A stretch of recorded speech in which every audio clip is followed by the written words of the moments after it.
right, hello, Tru Heel Heat. I'm the AEW World Champion MJF. Just in case you're deaf, dumb, blind, stupid, or since you listen to this podcast poor, you're listening to Tru Heel Heat, and I apologize for that.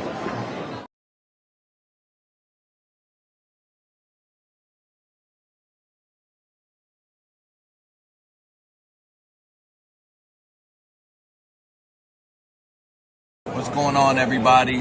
This is your former AEW World Heavyweight Champion. Once a champion, always a champion. Swerve Strickland. Whose house? Swerve's house. You're watching Tru Heel Heat podcast.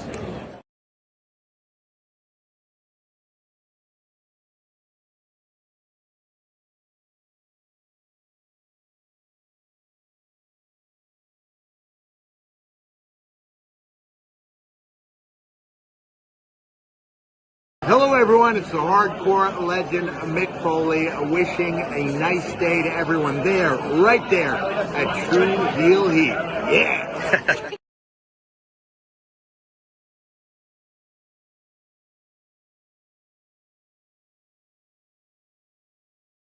Hey guys, it's Rosa and welcome to Tru Heel Heat.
Ladies and gentlemen, we have made it to the second busiest wrestling weekend of 2025.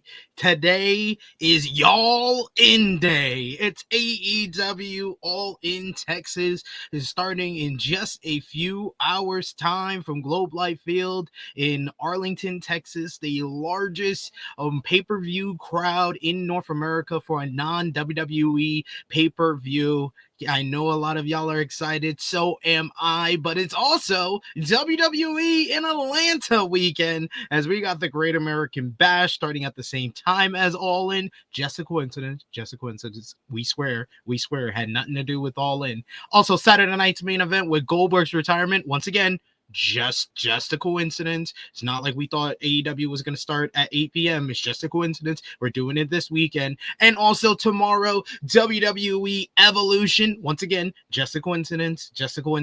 We're doing it in Atlanta across the street from Beyonce. Just a coincidence. But we're going to talk about all those shows. Plus, WWE's next attempt at counter-programming AEW. Once again, just a coincidence. It's just a coincidence. Also, we'll have the great debate in regards to Mercedes Mone, creative control, or input, or something in between. We'll discuss all of that, plus final predictions for all four major shows this weekend. This is the Tru Heel Heat flagship podcast, Saturday morning cookout. Grab your plates.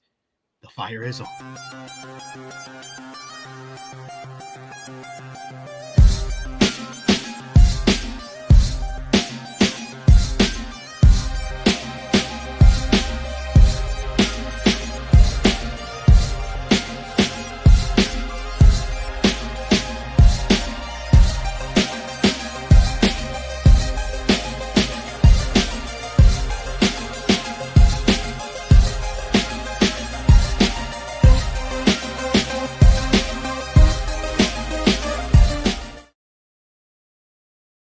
Hello, hello, hello. It is me, your Tru Heel Phenom SP3, and we are live on the Tru Heel Heat YouTube, Facebook, and Twitter for Tru Heel Heat 337, all in on Great American Evolution main event, discussing the latest wrestling news, including WWE's next attempt at counter-programming All Elite Wrestling coming up later this summer. And is this helping or hurting WWE?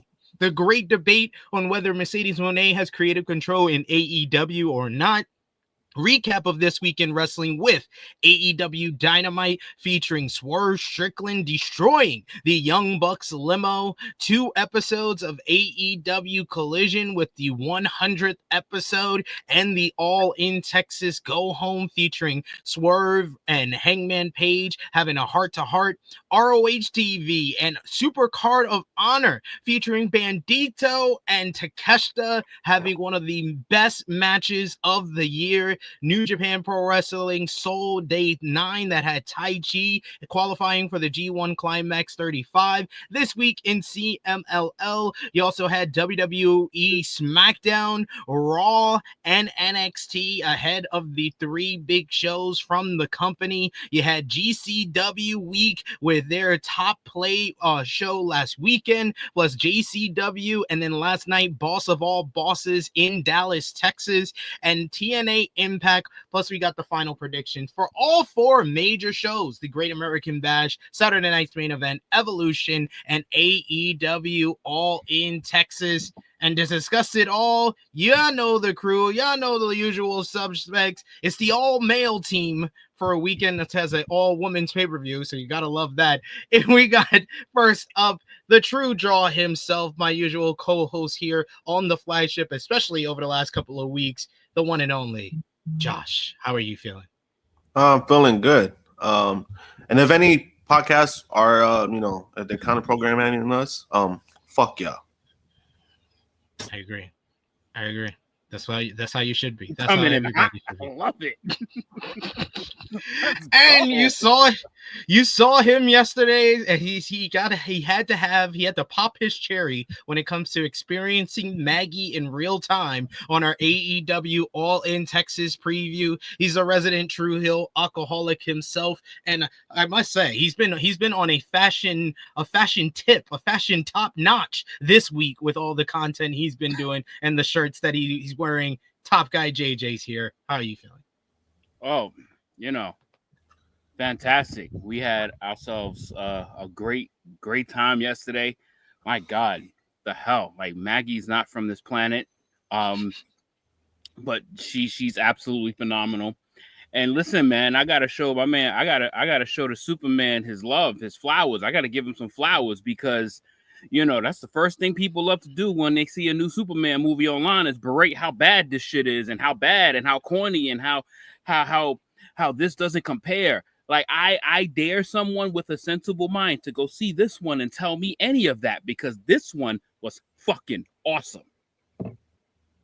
Love to hear it. I gotta wait all week because I have this busy weekend because WWE has to do shows the same weekend as AEW, so I can't go see Superman. And the buses and trains out here in the UK it's not feasible for me to go at nighttime. If it was, I would be going because I'm very excited to watch that movie. I'm familiar with that, but yeah. If you don't go during the day, you at that like maybe once an hour if lucky, and if you miss that shit, you are stuck. It's a wrap. You can't go at night because that's probably the last bus that goes in that direction. There's no buses to come back in 2 or 3 hours for you to watch the movie. So it's either that or those expensive Ubers where it says, "Oh, prices increase due to increased demand." I'm gonna try my best. I'm going to try my best to prep for next week's podcast because we'll start at a regular time, 11:05 a.m. Eastern time. So I'll try to go to the first showing, which I think is at 10:30 a.m. on Saturday. And maybe I could catch it and be back at my crib by like 2:30 and do whatever else I need to do. So fingers crossed I can go see it next time. Just stay until the absolute end. Like, you got to see all of those credits. Cool. Thanks for the heads up. But yes, it's Superman weekend. It's y'all in weekend, but we appreciate y'all for starting the weekend with us. So show your appreciation back the simplest way possible and drop the thumbs up on this video, whether you're with us live or watching us on demand. You can share this video with all your wrestling fans, friends, and family on all your favorite social media platforms. If you are new to the Tru Heel Heat YouTube channel and the Tru Heel Heat flagship podcast, hit the subscribe button, hit the bell to stay notified for all the great content here. We've had a busy week for All In Week. We've had live streams every single day this week, starting from pretty much Monday on. We've been with you live talking about everything going on in the world of wrestling, whether it be WWE, AEW, New Japan Pro Wrestling, and we're going to discuss all of that, plus some TNA, some CMLL, some GCW on this show, because the flagship podcast is where you can get a full view of what's going on in the pro wrestling world. So join us here every Saturday for our flagship podcast, and we've been getting a lot of support throughout 2025, so we greatly appreciate that. And of course, if you're watching us on demand, comment down below. Let us know what you think about this week's podcast and what you've been thinking about all the different things that's been going on in the wrestling world, and your final predictions for all the big shows. And of course, if you're with us live, you could sound off in the live chat. We love to interact with all of you and hear your thoughts on this week in pro wrestling. We'll try to highlight as many of your comments on screen as we can. But of course, if you're feeling generous, you want to give back to what we do here, you want to show your support to the Tru Heel Heat YouTube channel and the flagship podcast, and you want your comment read on screen, you can send a super chat donation. Any dollar amount matters. It goes back to the contributors that you see on screen with us here, and it goes a long way to help the channel grow and move forward. So we always appreciate the support. We got Greg Carter II, who says happy y'all in. We got Zach, and we got Clown, who says good morning to all of you. Another good morning from our main man Davion, who says good morning y'all, crazy weekend but so thankful to spend it with THH and the chat. Thankful to see you in the chat, Davion. Thankful to spend some of it with y'all as well, because it's gonna be a doozy this weekend. Indeed. It starts early. Zach says nice t-shirt, top guy. We got Clown, who's a little upset with the results from GCW, saying Atticus should have won last night. I'm afraid he is becoming GCW's Bray Wyatt, and he is killing it with the promos and build to the matches, but they aren't letting him win. He had a great promo on last night's show as well. I was watching that before we went live here. Kaza says outside the venue waiting for the tailgate to start. Look at this guy, he's out there early out there in Texas. I love it. Let's go. We got everybody's hyped up for today's shows. All in the game says, is Evolution being unfairly offered up as a sacrificial lamb? It's basically it's something that the fans have wanted, but the only reason WWE is doing it this weekend is because they want to counter program. So I think sacrificial lamb is a little too far, but it is definitely something like, oh, you guys want it? Well, here, you can have it, but only because we're trying to counter program. Yeah, that's unfortunate. It is unfortunate. It's very unfortunate. The build has been unfortunate, and we'll talk about some people are even calling out the build being lackluster that are on the card on Sunday, which is hilarious. Thank you, Trish. We got Eric Isaac in the chat who says, hey, THH fam, the biggest Saturday of the year in wrestling is here. Let the games begin. We got a super chat donation from the one and only Vala. Thank you so much, Vala, for the support. We appreciate y'all for that. And Vala, always one of our big supporters in the chat. He says, big super chat. Yes, that's a big one. Thank you so much, Vala. Thank you for that. He says, big super chat for y'all in because everything is bigger in Texas. I hope everyone dropped everything they were doing to watch Takeshita versus Bandido from yesterday. My God, I was up at like 5-6 o'clock in the morning because It was a 5-hour difference out here, and that Ring of Honor show did not end until about like 11:30 or like 11:15 p.m. your time. But me and Kate, we were like, oh, we'll probably do an hour. We went nearly 2 hours because I was waxing lyrically about Takeshita and Bandido. I knew it would be great. I did not know I was going to see a match of the year candidate. That felt like JJ, like when we first started, the best thing going on, or one of the best things in wrestling outside of like New Japan, was NXT takeovers. No, it was NXT takeovers. Okay. Before the main pay-per-views, and especially like WrestleMania weekend. Takeover would always steal WrestleMania weekend. NXT, yeah. One of the two biggest compliments I give is, one, it felt like a late 2010s NXT takeover main event that just steals the whole weekend before the big show. But we all know that today's big show is going to have multiple match of the year candidates, so that might pass it. But two, this is the best Ring of Honor matchup since FTR versus the Briscoes in 2022. That's the highest praise I can give it. And you know me, Top Guy JJ, because we used to go to the Ring of Honor shows. And you know how much I know the history of Ring of Honor, going to shows since 2006, when I was like 18 years old, just out of high school. This is one of the best Ring of Honor world title matches of all time. That's how good Takeshita and Bandido was, and how great that crowd was in Arlington. That's one of the Texas has always been a great place for AEW and Ring of Honor, but yeah, they were top notch. I can't wait for today's show. It got me hyped for today's show as well. So agreed with you for sure, Paulo. That's awesome. Unfortunately, I had to miss some wrestling. You know, got to mix in family activities.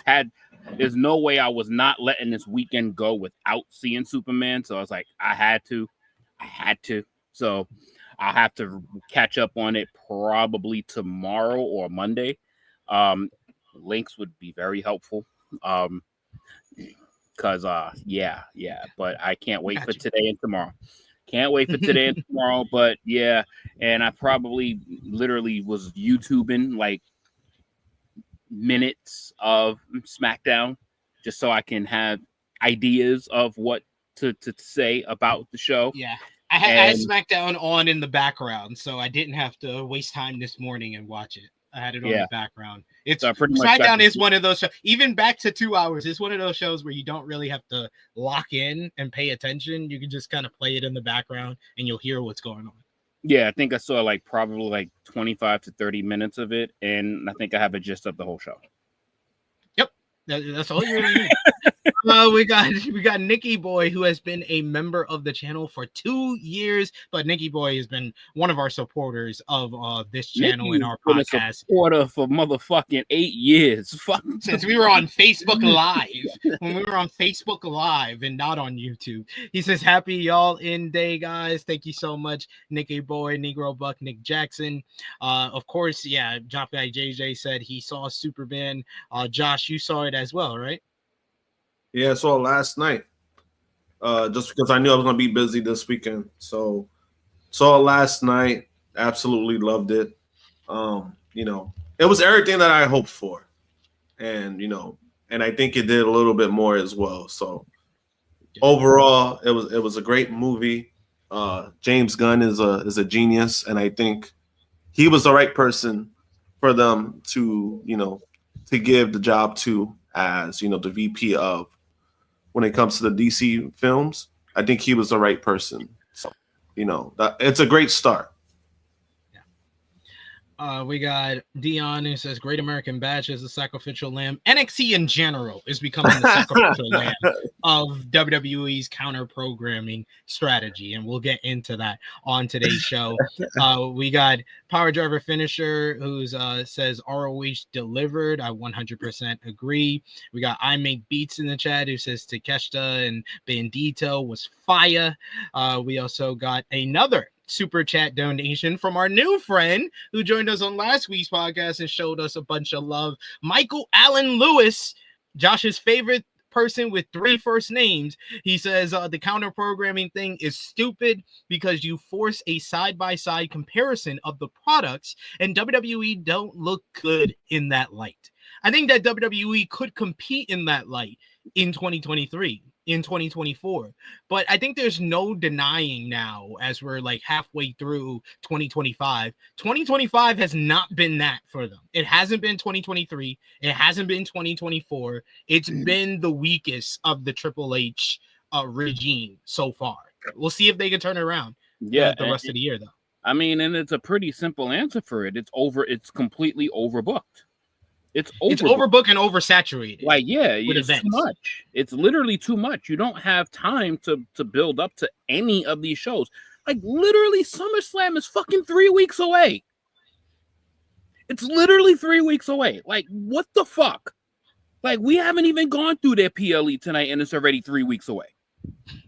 Like, that's fucking insane. It's their second biggest show of the fucking calendar year, and it's literally 3 weeks away. And they're going to be running 2 more shows this weekend. It basically it's come to the point where nothing matters, nothing's important with WWE. Everything feels like it's built up the same. There's no, like, SummerSlam does not have a bigger hype than Money in the Bank or I mean, Evolution has below all of that, but I think like everything has become so oversaturated. And then after SummerSlam, it's like 3-4 weeks after that, in the same month, is Clash in Paris. So it's completely oversaturated WWE right now. But we'll get more into that as we get into the shows this week. We're going to start things off with our Tru Heel roll call, our top 3 conversation starters on our Facebook group page, the Tru Heel Trinity. You got Jermaine Packman, you got Joe Bellini, and number 1, Stewie John Palmer. Our Patreon backers, you got Volop, you got Negro Buck, Nick Jackson, Professor Chris, Trey, Robert, Steve, Ladarius, John Martin, Dolores, James, Allin, Santo, Justin Ridge, and Chuck Berries, who just became a new member of the Patreon page as well. You wanted to see that Okada and Omega rewatch series with me and Jimmy, which we think we are going to develop it into a bigger series where we rewatch the greatest matches of all time, and we might be calling it GOAT. So be on the lookout for that as we're going to do more content on Patreon. But we'll start things off with what we missed, and we're going to start things off with AEW, as we're going to cap things off with final predictions for All In, so it seems about right. But we'll start off starting from last Saturday on through Wednesday. Last Saturday, you had AEW Collision 100, which did 310,000 viewers. The show featured one of the best tag team matches in AEW this year, as FTR defeated the Outrunners in a brilliant and bloody tag team encounter. What a match. The best Outrunners match ever. Kevin Knight beat Shelton Benjamin and Nick Wayne in singles competition, helping Jet Speed to get their shot at the AEW World Tag Team titles, as well as the Patriarchy will be involved in that. So a little bit of a preview of today's All In. You had Mystico, Mark Briscoe, and Hologram picked up a win over the Don Callis family in a solid trios bout. Scorpio Sky made his return as he answered Maccaster's Best Wrestler Alive Open Challenge, picking up a victory there. Athena, Julia Hart, Tekla, and Megan Bain defeated Queen Aminata, Ty J, and Thunder Rosa in a pretty fun all-star 8-woman tag. And then in the main event, you had Kyle Fletcher beat Daniel Garcia in a great match to become the #1 contender for Adam Cole and the TNT Championship at All In Texas. And that moved us right into Wednesday, where we had the go-home show ahead of All In Texas, AEW Dynamite.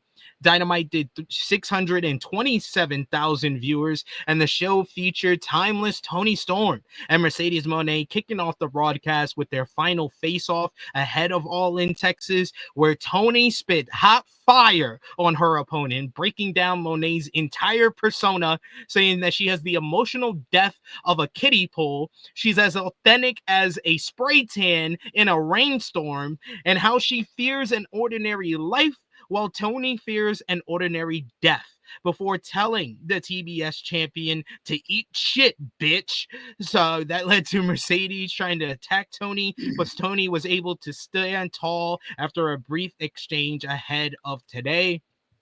You had Proto Shida, Kyle Fletcher, and Konosuke Takeshita defeated Bandido and Brody King in a an excellent tag team opener with Takeshita pinning the Ring of Honor World Champion ahead of Supercard of Honor. And then you had MJF and Mark Briscoe, who had an highly entertaining and riveting talkie talk segment that got personal after Mark brought up his brother, and MJF put over Jay Briscoe as one of the greatest human beings, but also said he has pity for Jay having to watch his brother become nothing more than a joke. MJF then said Jay would tell Mark that it should have been him in the accident instead, which led to Briscoe snapping and attacking Max until the Hurt Syndicate came out, but they were attacked from behind by Jet Speed with the AEW World Tag Team titles that they stole from the champions. Then the Patriarchy came out to concerto Bobby Lashley's leg, and the Hurt Syndicate were finally hurt in AEW for the first time ahead of All In. Megan Bain beat Queen Aminata, Ty Mello, and Tekla to earn the number 2 spot in the Women's Casino Gauntlet. She will start off the matchup today against Chris Statlander. Samoa Joe picked up a win over Wheeler Yuta. Post-match, Gabe Kidd made his return to AEW, attacking Joe from behind with the AEW Trios title belt. The Death Riders and the Young Bucks defeated Hangman Adam Page, Will Ospreay, and the Ops in a great 8-man tag main event. Post-match, D-Riders and Bucks jumped the babyfaces and tried to suffocate Hangman and Ospreay with plastic bags until Swerve Strickland subsequently made the save by distracting the heels on the Contron as Swerve was outside with the excavator, destroying the Bucks limo, quoting the promo that Hangman Adam Page said to him before he burnt down his house, talking about there's a thin line between peace and vengeance and hate and success, but he's come to realize that they're one in the same. This led to the babyfaces making a comeback on the D-Riders, with Hangman going for a buckshot lariat on Jon Moxley, but Claudio Castagnoli took the billet for the leader of the Death Riders. Hangman and the babyfaces stood tall while Swerve took out the Bucks with the Swerve Stomp outside of the arena, and then he embraced Ospreay in the entranceway while Hangman was watching on.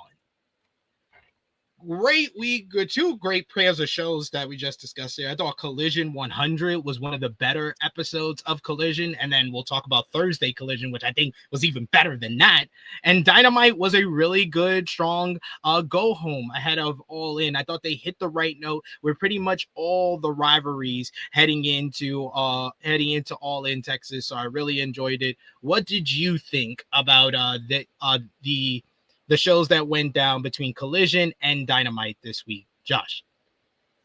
I thought they were great build-ups. That's the main thing. I think they've been doing great when it comes to leading up to All In. The build-ups,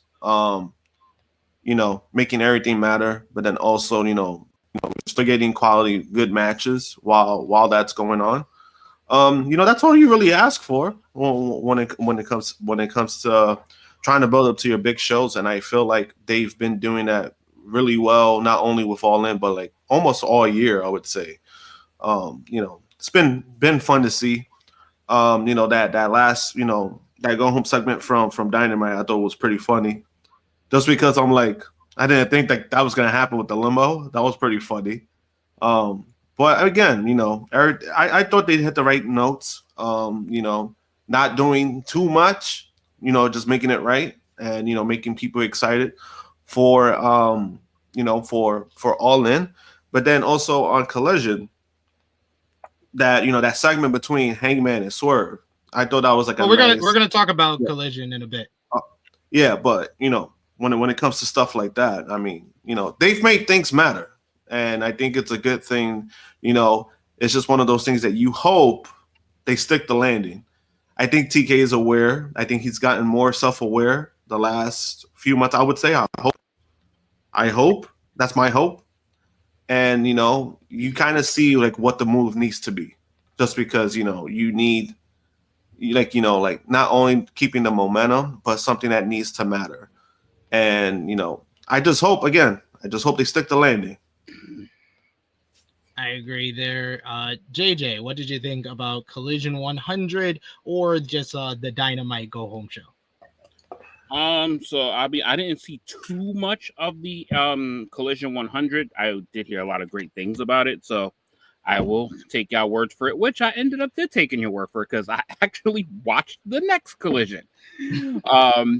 But for Dynamite, yeah, it was pretty jam-packed. Like I loved how they kind of attempted to make any and everything that was going, like, this is what a go-home show was supposed to be, is that every single segment had something to do with the weekend. Like, every fucking thing, whether it was match, momentum, segment, interaction, had something to do with this weekend. And, you know, just wrestling 101 when you want to run a go-home show and just not have a random-ass show, you know, like some places love to have literally 5 days and 2 days, actually, before their big shows, you know, just have a bunch of random shit happening. But it felt very connected.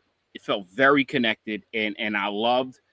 And, you know, one thing I do appreciate about AEW is that they respect, like, history, and them doing the callback with Swerve and the Young Bucks and the limo smashing. Like, they are such students of the game, and when they do it right, they try to do it as good or attempt to recreate a memory that you've had from a long time ago.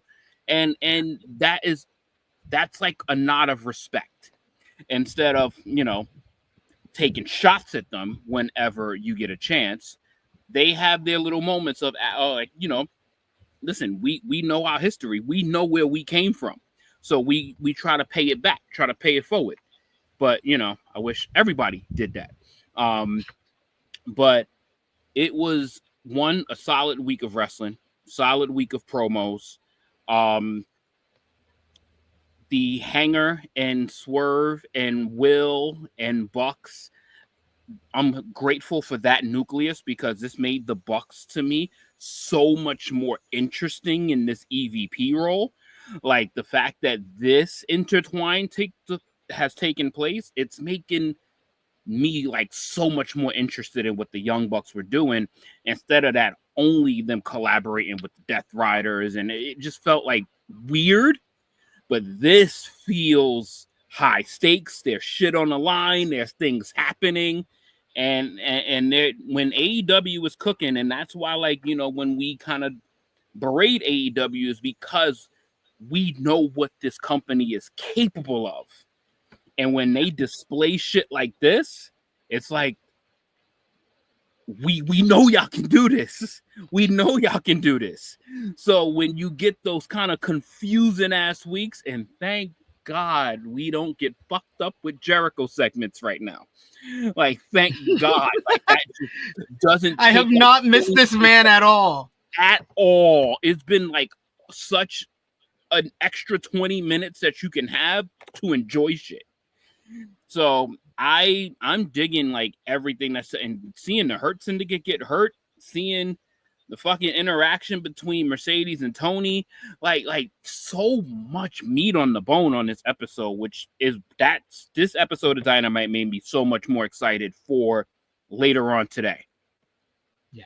And then Thursday just made it even better.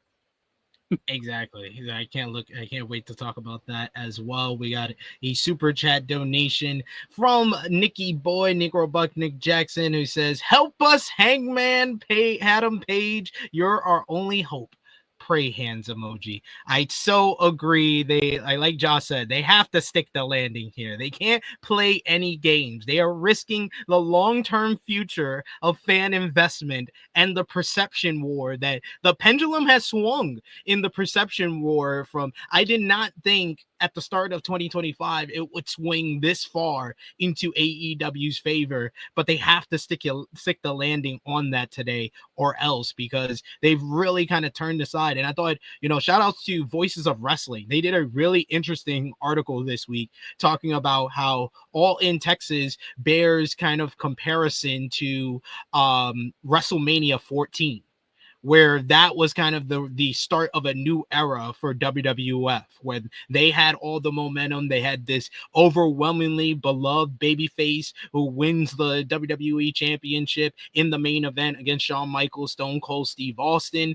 But meanwhile, the reason why they were able to take advantage and take control of the quote-unquote Monday Night War and turn things around for them was because WCW, on the other hand, had just come off of a very kind of panned main event storyline. They ruined two of the biggest things they could have possibly got in like succession, very close succession to one another. They ruined Sting overcoming the NWO with what happened at Starrcade 1997, and they ruined Bret Hart coming over from WWF in close succession like that. And we're seeing kind of they made the comparison that we're seeing some of that similarities with WWE today, because they have really kind of bombed or crash and burned on the whole John Cena heel turn, and the bloodline got milked dry, so there's no bloodline anymore for them to rely on. And Cody's still a beloved babyface, but he's not quite as hot as he was in 2023 and 2024. So they have all of that in their favor, and they've been on this consistent drive similar to what WWF was in 1997, where they were putting on consistent TV product, but they were still losing in the Monday Night Wars, because it takes some time for the perception war to play out, and then it basically comes back and you see it in the numbers. So we're far away from AEW getting better in the TV ratings or even on ticket sales for Dynamite. It takes more than just a few good months of consistent booking, but you can go a long way in that direction by sticking the landing today. Yeah, they just need a flag. They need a flag bearer. They need someone to represent the company in a way that I want to go see it. And that's for the casual. Like us, we're gonna go to an AEW show. Like we're gonna go because it's in our area. We're gonna go. But for somebody, and it looks like they're leaning to try to make that, if they stick this landing, as has been said, with Adam Hangman Page, that's a possibility.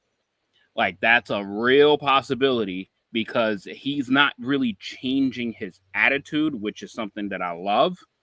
It's now that everybody's kind of ground swelling behind him. And hopefully they just don't just nuke him and just take the fucking rug from up under his feet and just kill all the momentum. And that's literally what they can do tonight. Yes. They can do that tonight. And you have to follow up properly, because I think Hangman had a great chase of the title and culminating moment the first time he won the AEW World Championship, and his title reign was really good as far as producing great matches, but he never felt like the number one guy in the promotion. Now he feels more prepared for that spot, and I think that they have to stick the landing and then follow up with him being the top guy. Yeah. We got a super chat donation here from Michael Allen Lewis. Once again, thank you so much, Michael, for the support. He says, this damn pay-per-view is giving me so much anxiety. That's a good thing. That's a good thing. That's a good thing. When you're actually kind of, when you go into a wrestling show nervous, that means you have a lot of feelings going into the show, which is a good thing. Like, for like, shits and giggles, the show that's happening tonight and tomorrow, we're just like, whatever happens, and if they happen to exceed our expectations, great. But we're having no feelings going into tonight's show and tomorrow night's show. There's no feeling at all. Yeah, I have more feeling for tomorrow's show because I want the ladies to do well, but it's not like I'm amped up and hyped up for it. But there's nothing that's making you nervous about tomorrow. No, that's nothing. I know what's gonna happen. Let's get into the news this week from AEW Dynamite. WWE, though, is the first thing we have to pick up as we see it in the headline here. WWE is apparently set to continue counter-programming All Elite Wrestling. According to WrestleVotes Radio, WWE is set to hold their NXT Heatwave event on the same day as AEW New Japan Pro Wrestling's Forbidden Door. Forbidden Door runs in London, England on August 24th. Heatwave is set to take place in South Carolina on the same day. WWE has yet to confirm the details for Heatwave, and they are currently focused on this weekend's NXT, the Great American Bash, Saturday night's main event, and Evolution, which will be running up the first two against Saturday against AEW All In Texas. In an interview with TV Insider, MJF spoke on WWE counter-programming AEW. He said, and I quote, "You mean shows that are running at the exact same time as us, even though they claim we're not competition? How do I feel about it? I think it's a smart business practice. I give jolly old Saint Nick and Trips a whole lot of credit. At the end of the day, if you can stomp out your competition, you're doing what is necessary. Don't judge them for it, but also don't be stupid. They're not doing this by happenstance. This isn't circumstantial. None of it is." So my question to all of y'all in the chat, as well as everybody watching on demand, and of course, Top Guy JJ and the True Jaw Josh, is WWE counter-programming AEW backfiring on them? Because it feels like this is another key factor in the whole perception war. I think that I haven't heard a lot of positives for it. There's people that defend WWE for it, like, oh, you guys wanted to be competition, now they're treating you like such. But you then have the response from the people that are bothered by it by saying, like, they said they're not competition. So is it really backfiring on them in regards to the perception war? And who is really being helped by this tactic? Is it WWE? Is it AEW? Is it the wrestling fans? Will the long-term effects of this strategy truly benefit WWE long-term? We'll start with you, Top Guy JJ. No, because they're going at them with the wrong fucking program. Like, every single time they put AEW against a form of WWE, it's always fucking NXT. And NXT will always be the inferior show to AEW. Always. Always and forever will be the inferior show to AEW. If they want to pretend to go at their competition, you need to put the logo in front of the AEW shows. You got to put your brand in front of it, not this NXT shit, because NXT is going to get maybe 15% of what your actual viewership should be, maybe 20%. WWE, on the other hand, if you really want to test the waters with this, it should be WWE PLEs that is going head-to-head with AEW pay-per-views. Because NXT is going to fucking whiff every single time. Because this is AEW's best. Like, this is what AEW and New Japan, no one is even going to bat an eye and think about fucking Heat Wave. Like, what? No one is gonna give two flying fucks about a Heat Wave when we are about to have a AEW New Japan collab. Like, what? Like, this is just dumb business, in my opinion. This is dumb. Because you're putting this inferior shit that because you know what usually happens when AEW and NXT has the same show? I don't remember a fucking thing that happened on NXT, like, ever.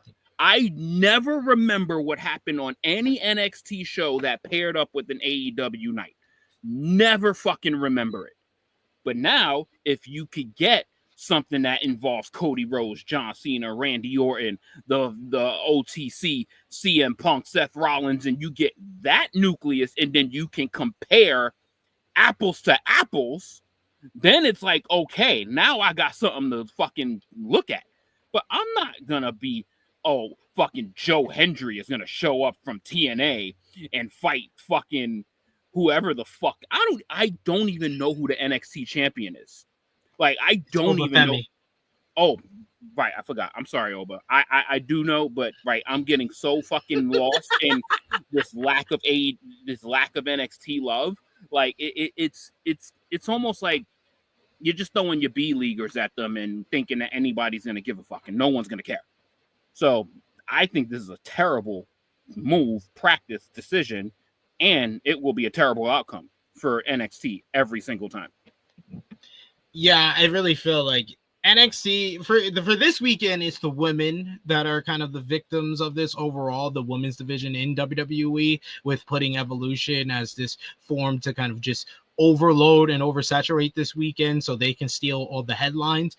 But like NXT with the Great American Bash and the card that is supposed to be competing with All In Texas, and now Heat Wave going up against Forbidden Door when it's going to be pretty much the same kind of thing, it's really hurting NXT and the vibes that NXT had created in 2024. 2024 was a great year for NXT. They had this kind of vibe and kind of energy around them that was like, oh, you got to watch NXT. You don't know when Ethan Page is going to show up, when someone from TNA was going to show up. They went to CW and were drawing good audiences on CW. Trick Williams was this very popular champion. You had the rise of Obafemi. They had so many different things going on, and really this whole tactic of putting Battleground against Double or Nothing and putting Great American Bash against All In, and now Heat Wave against Forbidden Door. You are basically putting NXT back in the shadow of AEW that it was in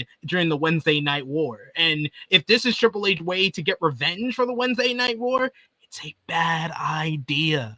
So in my eyes, yes, it is backfiring, because I think that this is putting the pendulum back in AEW's favor in regards to perception, because you're lying to your audience and you're lying to your fans by saying AEW is not competition, yet treating them like that. And it's also backfiring on you because you are handicapping NXT. Who is it really helping this tactic? It's honestly helping AEW at the end of the day, because you have to compare it to NXT, and it's always going to look better than NXT with the weak men's division that they had. The women's division is fine, but they lost all their major stars as well. So even in the women's scene, like, they probably will do more women's matches, but AEW has a better women's division and has some of the best women's wrestlers in the world. Like, the long-term effects of this is that you are really hurting NXT in the long run, and you're hurting yourself in regards to the perception war to me. Josh, what do you think? I definitely think it's backfiring, because the whole purpose of counter programming is to hurt the other product, and they haven't been doing that. They didn't do that for Double or Nothing. Double or Nothing, they drew over 8,000 fans. The pay-per-view buys were over 130,000. Didn't hurt them. It didn't hurt them one bit. And then even that same night, you had Trick Williams win the TNA title. Nobody was talking about that. People were talking about Hangman winning to be the main event at All In. That's what people were talking about. So not only you did that, but then you basically, I want to say, hurt another company in TNA. But it was kind of like, what was the purpose? And then even those ticket sales for Slammiversary, they're dog shit. So it really didn't help anything in regards to that. And now when it comes to this weekend, they did 3 shows counter programming.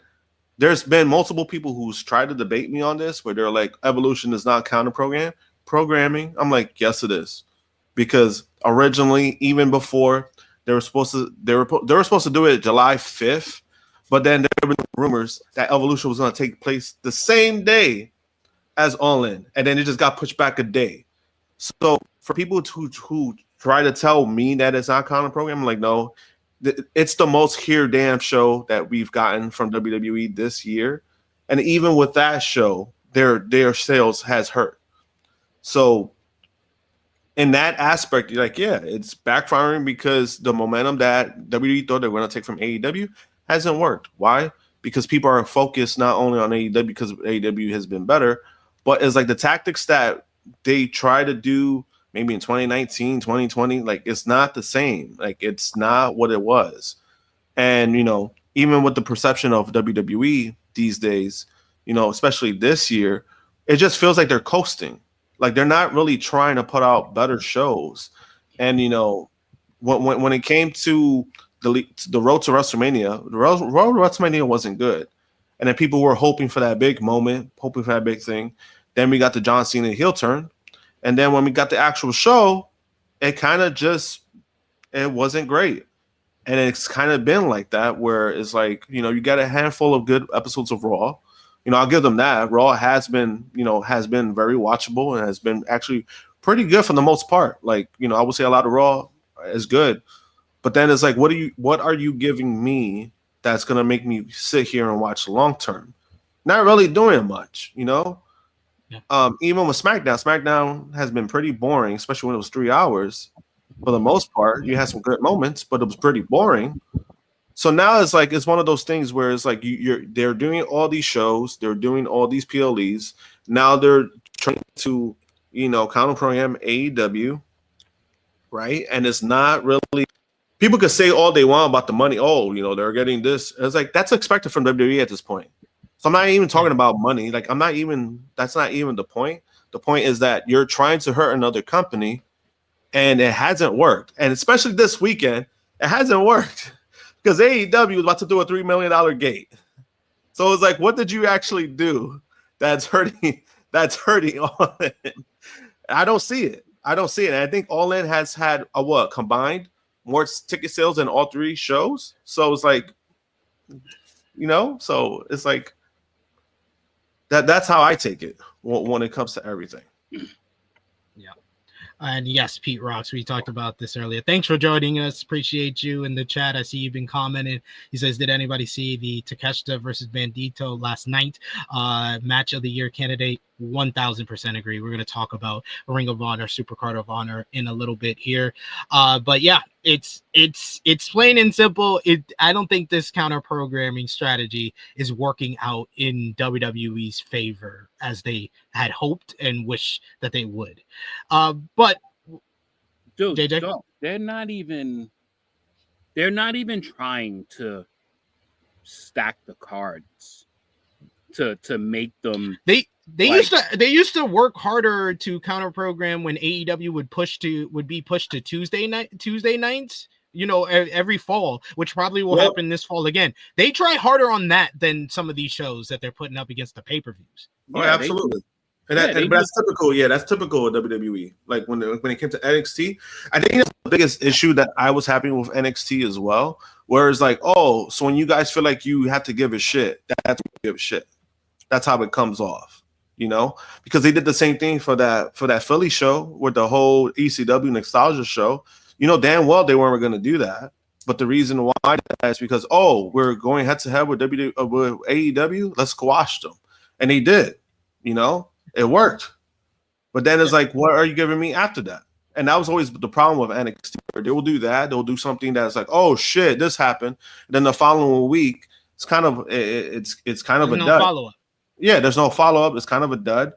And then even now with like this whole, you know, this partnership with TNA, you know, hasn't like, you know, we've gotten things here and there, you know, like, you know, it's cool to see Mike Santana on NXT, but then it's like, what's next after that? Like, what are you really giving me? Why? Because a lot of those wrestlers are going to go to WWE anyway. So all the people that you've seen on screen, they're going to end up with the company anyway. Yeah, they're 1 week hotshot weeks that has no follow through. That's going to happen. It actually hurts them a lot more than it helps them in the moment. Like it helps them in the moment. Like they decide they're going to have, John Cena's going to appear on NXT. What the fuck for? They're going to have Cody Rhodes appear on NXT. What the fuck for? Then they had The Rock on there. This motherfucker didn't even know what to say. This motherfucker showed up drunk. He just drank some Terramana. Like these motherfuckers showed up drunk and didn't name one superstar from the brand. Didn't name one motherfucker from there because he doesn't know anyone from there. except his daughter. That's literally all he knows is his daughter. And it hurts them. Like, yeah, they get eyeballs in the moment, but now it's like once, they're like, oh, this is kind of cool. They get these people on there, and then they see what they actually get. They're like, I ain't watching this shit no more. Like, this is the normal shit that we get. We get fucking Ethan Page in a main event against Javion Evans. Who the fuck are these people? And these are two of the good people, but right. but you're giving them false expectations by putting the main roster people on there for one hot shot when they're not going to be on there the next week. So there's no reason for them to follow up if that's the reason why they started watching. Yeah, and then even last year, when it came to last year, the only reason that they were getting a lot of appearances was because of the TV deal. They were working out a TV deal, so they were trying to get that. So they had some main roster people show up more than regular than they really do, and they only did that because they wanted a TV deal. Vala with a super chat donation. Thank you so much, Vala, for the support. He says, people bringing up WWE making all the money it does. People need to understand what the power of a legacy brand is. WWE just makes money for existing. Exactly. It's WWE, the brand, is the one that's making the money. It's nothing to do with, they have all the bigger stores, or they have all the better stories. Like, quality is not the same as what the show is actually making in regards to revenue. It can be $100 million drawing show, but it could be the worst show ever. They just have the better promotion and they have the longer legacy. They've been around for 60 plus years. They are going to make money hand over fist for as long as possible, regardless of the quality. And that's been like, since me and JJ started doing this show, that's been my biggest problem with WWE. They care more about that bottom line than putting on a good show. They went 3 years where they were worried about putting on a good show because Triple H wanted all the fan praise to keep and solidify his spot as the COO and solidify his spot as the replacement for Vince McMahon. And now that that's over and they can ride the high of all the profits that they're doing, we're seeing the dividends here. Just to I just glanced at the comment section. WWE is not self-aware of shit. They're not self-aware of shit. Going back to Vegas is all about the bag. It's not about the product. It is all about that gate. It's all about that gate. What you're going to get, completely different story. It is true. And Transferring Heat saying WWE, the brand, wasn't moving tickets like they were until the last 3 years. Yeah, when they got TKO behind them. Yeah, that's what happens. Yeah, you could just it's like they get themselves. It's like they work hard to get themselves in a place to make maximum dollars, and then they'll just. It's like they turn the boat, they turn it. Oh, they got the good win. They got the good draft. So they got it going. And then they just put it in cruise control and they just let it sit. And until the money is affected, nothing else is going to happen. Nothing is going to improve. Nothing's going to change. Once the gate and that dollar gets affected, then you will see some change and some improvement. But until then, they're still making bank. They're still making money. And hopefully they gave away 5,000 of those Evolution tickets, and hopefully their gate was affected with this. Well, they're up to spoiler alert for what we'll bring up later. They're up to over 6,000 sold out of a 15,000 seat arena. So like fucking 60% of the arena better than last week. It's going to be better than last week. 60% of the arena is going to be tarped off. 60%. Hey, they're gonna have a great walk up. They could get up to over 7,000, 8,000. Means that's fine. It's a great ticket to buy because whatever seat you get is gonna be fantastic. Oh, shit. I mean, 6,000. I mean, like to SP3's point, it went up to 6,000. It's just one of those things where it was the timing of it, you really didn't have a card until a couple weeks ago. Yeah, I mean, it's just one of those things where, like, yeah, it is a 15,000 seat venue. I think it's in the same venue as the Saturday Night Main Event, right? From what I Yeah, understand. that has like 12,000 sold. Josh, don't let us be fooled. You know them niggas did a buy one get one free for Evolution. No, I mean, I don't know if they did buy one Buy get. a ticket, bring your daughter.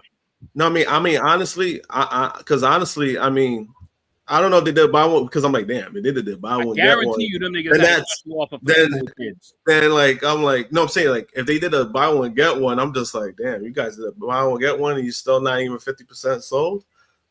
Yeah, I mean, yeah, but good for you guys. Magically sold 4,000 tickets in a span of like 3 days. There's no way. There's no way. Yeah, that's not gonna happen. It's unfortunately that's not gonna happen.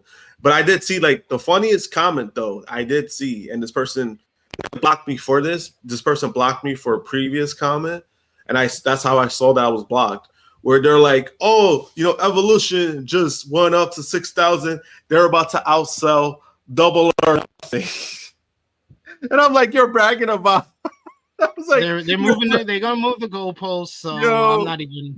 That was the funniest shit that I seen. I was just like, man, like I was like, they tried to stoop so low that you're trying to use a show that happened months ago compared to a show that I'm like, this should have done for 10,000 seat ticket sales. It should have. Why? Because our first Evolution did over 10,000. They did over 10,000. They did 11,000. That's even better. So when people like compare like the two, I'm just like, yo, there's no comparison. Why? Because this one is flopping, and it's flopping because of management. It's not flopping because people don't want to see women's wrestling. I think that's a lot of dog shit when people were trying to use that too. It's the fact that nothing to do with women's wrestling. But it has nothing to, because that was one thing that I defended myself, where I was like, the first one did for 10,000 seats tickets. I was like, so it has so to try to use that whole like, oh, women doesn't sell, because there was a lot of WWE fans that tried to convince that. But I was like, wait a minute, aren't you the same one that you gooned to Rhea Ripley? So you're telling me that women wrestling don't sell? That's bullshit to me. It's absolute. I think it's a lot. It's absolute bullshit. I do got to show y'all something though. I don't know if my phone is gonna register this. Do you see how much these tickets are going for? Is that like $27 or $37? $51.60 for second section. Hey, that's better than the Great American Bash seats, which went for $183.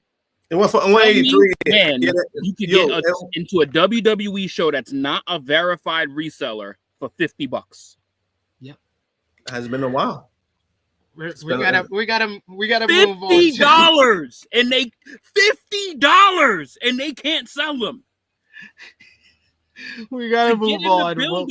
To get in the building, dog. It's like I think $30 to get in the building.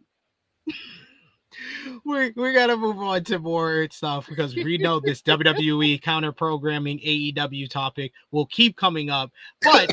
Something that's been very prevalent in the talks among the wrestling community is Mercedes Mone.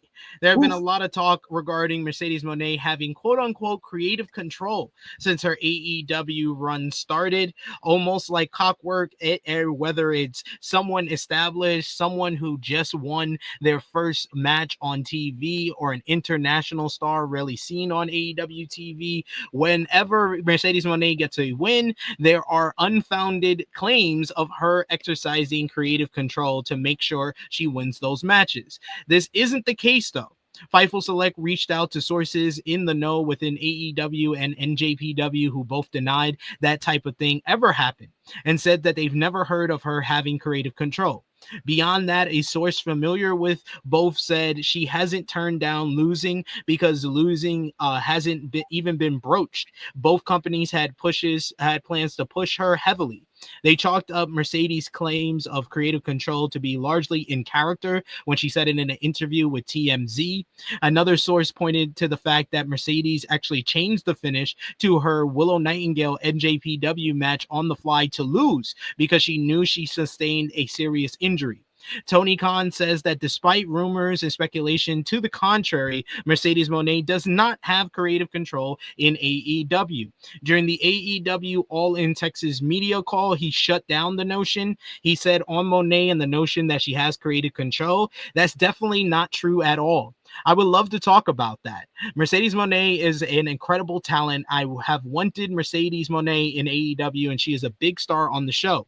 I really enjoy working with her backstage as a talent, and she has done great things for the company doing media. She's a great person. Mercedes is a great addition to AEW. I also think it's ridiculous, the idea that people would think because she's a strong wrestler on the show and she must be the one dictating that. That is the complete opposite of what happens here. We've done a really great job this year, in particular, with a really focused build, and we're on the best run of television wherever had through the past 6 months in 2025. It's been a great year for the company. On no talent having creative control, Khan said, I'm the only person with creative control on the show. At the end of the day, I'm responsible for what you see. I'm really proud this year because this has been one of the best years 6 months into the year so far we've ever done of television. Philosophically, since the start of the year, in particular this year, I've had the final say since day one of AEW. I've had the final creative control since the beginning of the company. We launched very successfully. When we started doing Dynamite those first few months, I was pretty open that around the holidays, I planned to come back with tighter focus in 2020. It was a New Year's resolution in January. Like a lot of New Year's resolutions, it takes time to make a good transition into something you want to do. In that case, for me, going into 2020, I said I was going to do things I believe in, and I'm not going to be talked into something I don't believe in. I'm going to focus on AEW doing things that I come in and bring to the table and say, this is what I want to do. And if somebody has an idea and I hear it and I say, I strongly believe in that, that is the way to go. You're right. If I don't believe in it, I'm being talked into it. I'm being dragged across the finish line. I have just found that those things are the things that don't work. What's even worse is when they don't work, there is nobody to blame but yourself. On taking a more direct hand in creative control this year, he said, in 2020, I said that's what I was going to do. And I feel like the shows in early 2020 at that point were the best we had done. And the build to the original Revolution in 2020 was some of our best work. Fast forward several years later, we've done a lot of great work and we've built the company and secured a media rights deal that was really important for our future. In 2024, we are having so much success, yet I am finding at times that I'm having so many great people with ideas and I'm listening to so many ideas. I found there was a lot of input that I would take from people and I would listen to a lot of suggestions. I made a resolution 5 years later around the holidays of 2024 that I made in 2019, which was that AEW is going to have a great year, and I believe 2025 is going to be that great year for us. This year, you're seeing the most focused AEW in many years and the best AEW in many years, in part because there are less voices. I'm taking less input. On Monet and Tony Storm's creative directions, he says, I have such a high opinion of Mercedes in particular. I also have a high opinion of our opponent, Tony Storm. There are two of the best wrestlers on the planet. There are two people I meet with every single week, at least once a week, but usually multiple times a week, and hear out ideas they might have, and they hear out the ideas I have. For both of them, I'm very involved in the direction of their character personally. They have people they work with. In Mercedes' case, someone she worked with for a long time, which is Jen Pepperman, and I work well with Jen and Mercedes. In Tony's case, I found somebody to help her work on it, which is RJ City. In the case of Tony or Mercedes or so many other great talents I work with closely, I have the final say on what they do. In the case of this match, is something that I really wanted to have in AEW for a very long time, and it's something that the fans have wanted to see in AEW for a long time, and we've done a great job, in my opinion, building to this for over a year as a match the fans absolutely are going to want to see. On Monet's spot on the AEW card, he says the idea that somebody in AEW has a creative control card, and that's why anybody would get a push here because they dictate it, that's not how it works. We have a great company and we're having a great year, and it's because of the first and foremost, the people I mentioned earlier. The group of people that I all work together to make this happen. It's a team effort between the wrestlers. The staff and the fans are all working together 52 weeks a year, and none of us can can exist without the others. Mercedes is a great wrestler. She's a focus on the show. She's a TBS champion because she's hugely followed and a hugely talented star who brings so much to the table. I've seen people infer that she must have some kind of creative card because she's such a feature on the show, but that's ridiculous to me, because when you have someone of that stature, you want to feature them and push them strongly. That's why, frankly, in the case of Mercedes Mone, she's not only one of the biggest stars in AEW, but backstage she's a great person to work with. I found her to be very receptive, and even if she comes in with an idea that points in one direction, I might have an idea that takes it 180 degrees in the total opposite direction. If I really feel strongly about it, I found that she is somebody that is going to do what I believe and is very trusting of AEW. She is somebody that likes working at AEW and likes being here. And one of the great things we've done in 2025 was try to focus AEW the entire year around the people that want to be here and care about AEW and the people that work really hard for us every week. I think Mercedes is a great example of that. Somebody is really hardworking and a very talented pro wrestler. Whew. That was a lot from Tony Khan, but he felt a certain way about even the notion of that, because it's been a hot topic on social media, the Mercedes Hogan topic, and say that she won't lose, brother. She won't put over anybody else. And in general, I just hate the wrestling community for this even becoming as big as it is, because it only is big when it comes to females. Rhea Ripley, Charlotte Flair, Becky Lynch, Mercedes Mone, some of the best women's wrestlers in the world are going to win a lot. Just like Roman Reigns, Cody Rhodes, Jon Moxley, Will Ospreay. Those guys are going to win a lot because they're some of the best and biggest stars in the world. Why do you think Mercedes Mone has creative control? Because she was stopped by TMZ wearing her title in character, and they asked her, does she have creative control? And she said, yeah, sure, I have creative control, but I work with everybody. Use the whole quote that she said instead of taking one part of it where she said, yeah, I have creative control, because she was asked a question and not watch the video and realize she's doing it in character. She's the CEO. She controls everything. That's the character, not the real person. JJ, what do you think about the great debate of Mercedes Mone creative control in AEW? First, I'm going to give, because he's probably the guy that we shit on just about as much as Triple H.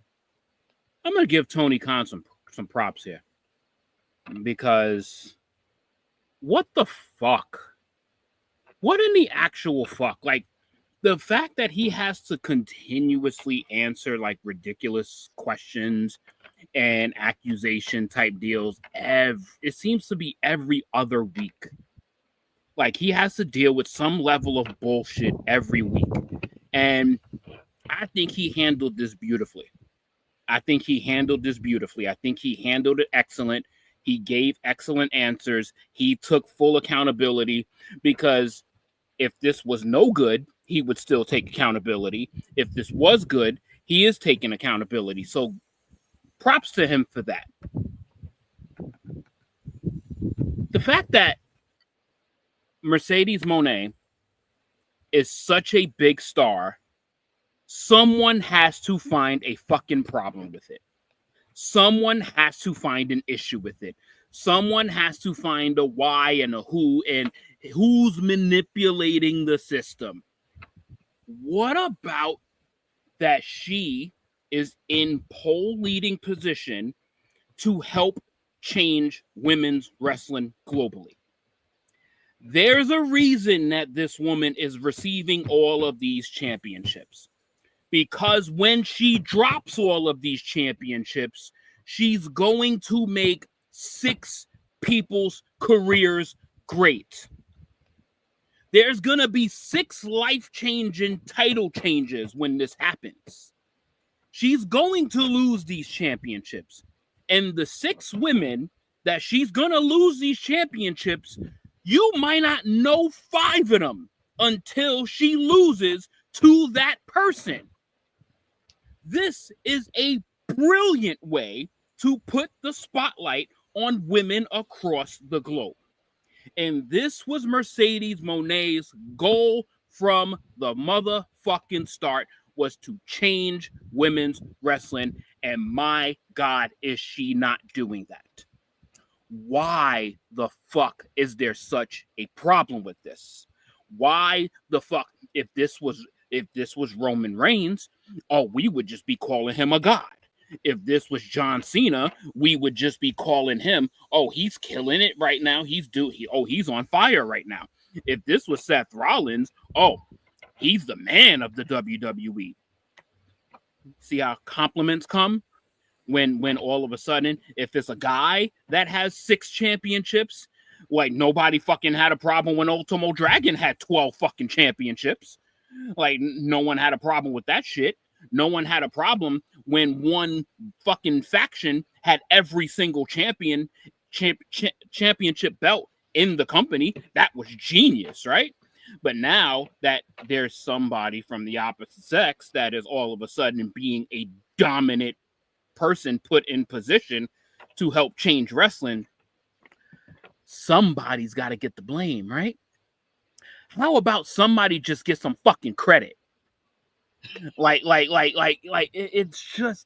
so nauseating that people always gotta look for some negative fucking narrative or negative fucking spin to downplay something that no one in any other company has ever done before with a woman.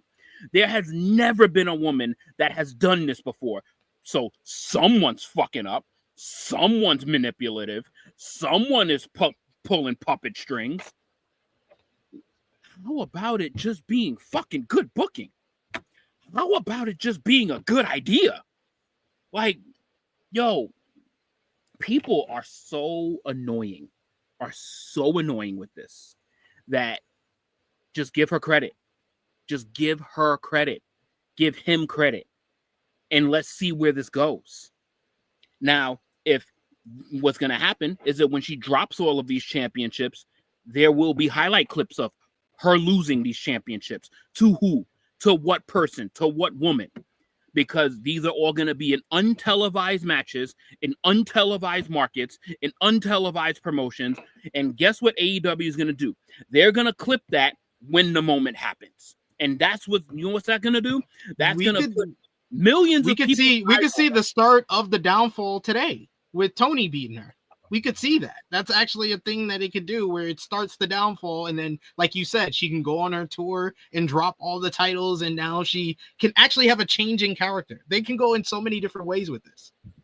Like it's annoying. It is really annoying that someone is trying to do a part, and someone that has a partner, because Mercedes has a partner in Tony Khan, that is helping the idea, which is helping her idea in helping to globalize and change women's wrestling and get eyes on so many more talented people that we might not even know.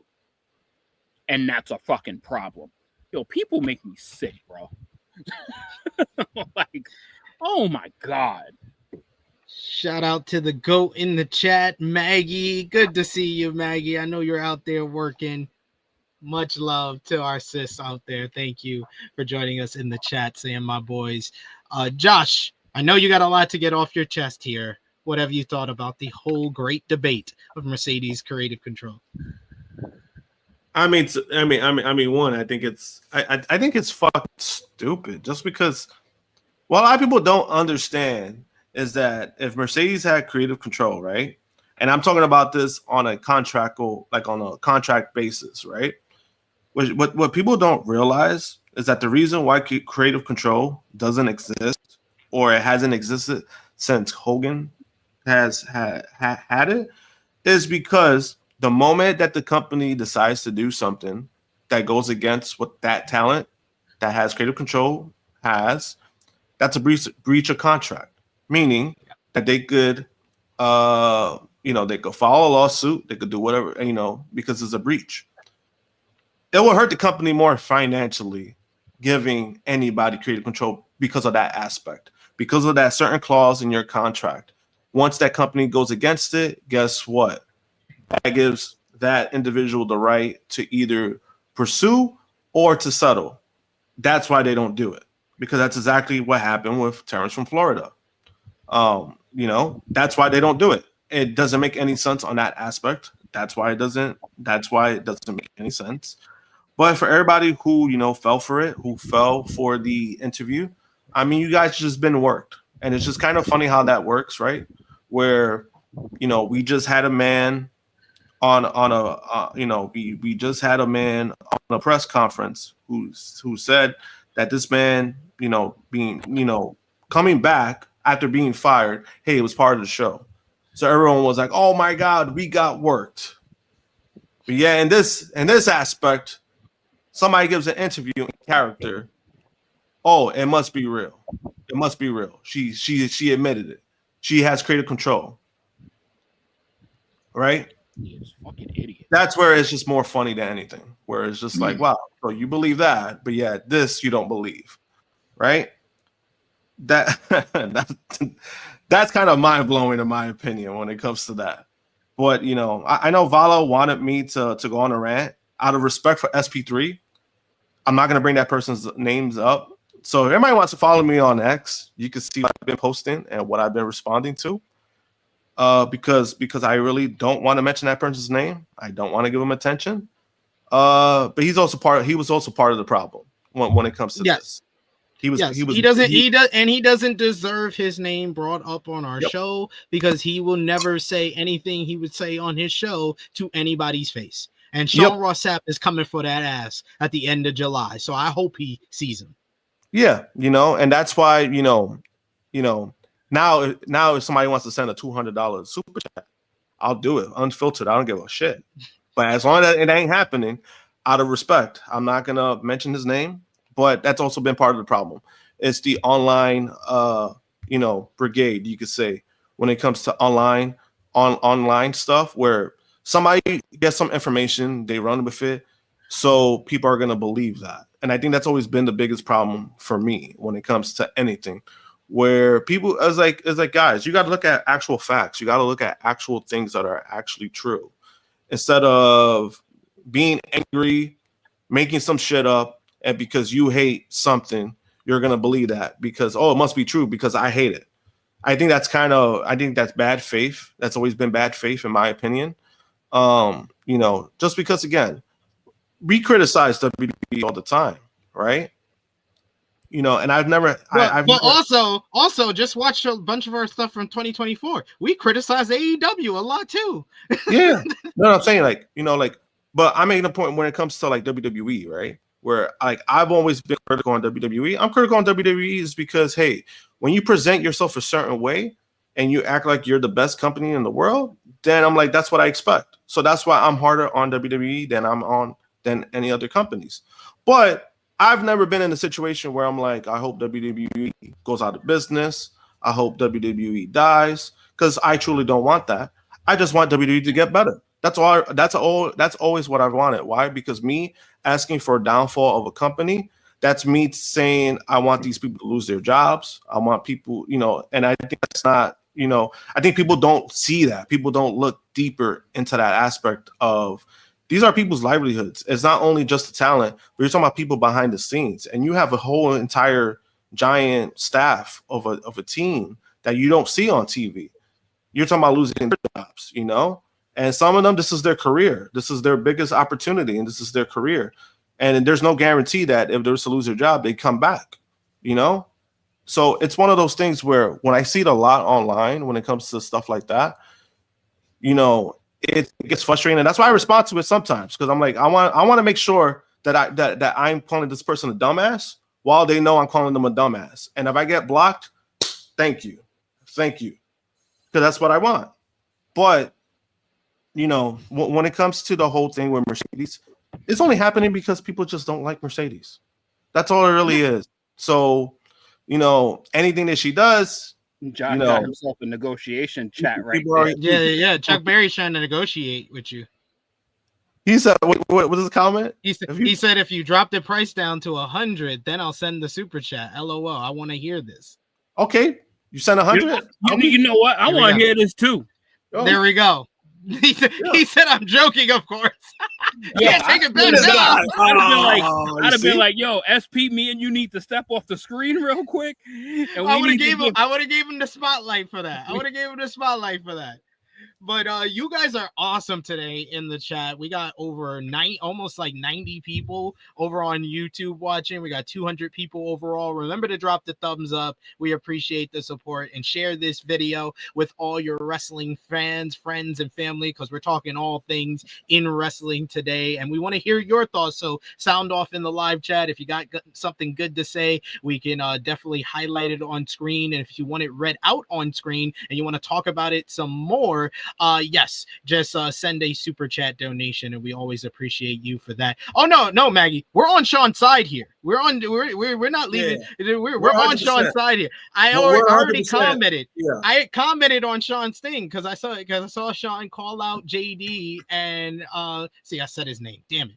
I saw him call out the guy Voldemort. I saw him call out Voldemort on Twitter, and I was like, he's a coward. He's never gonna say this thing to his face, but I want Sean to catch him. Because he got the 5 boroughs on his side. Sean Rossap, he's accepted in all hoods, in Harlem, in the Bronx, in Manhattan, in Brooklyn, in Staten Island, in Queens. But that guy that has New York in his name, he ain't accepting.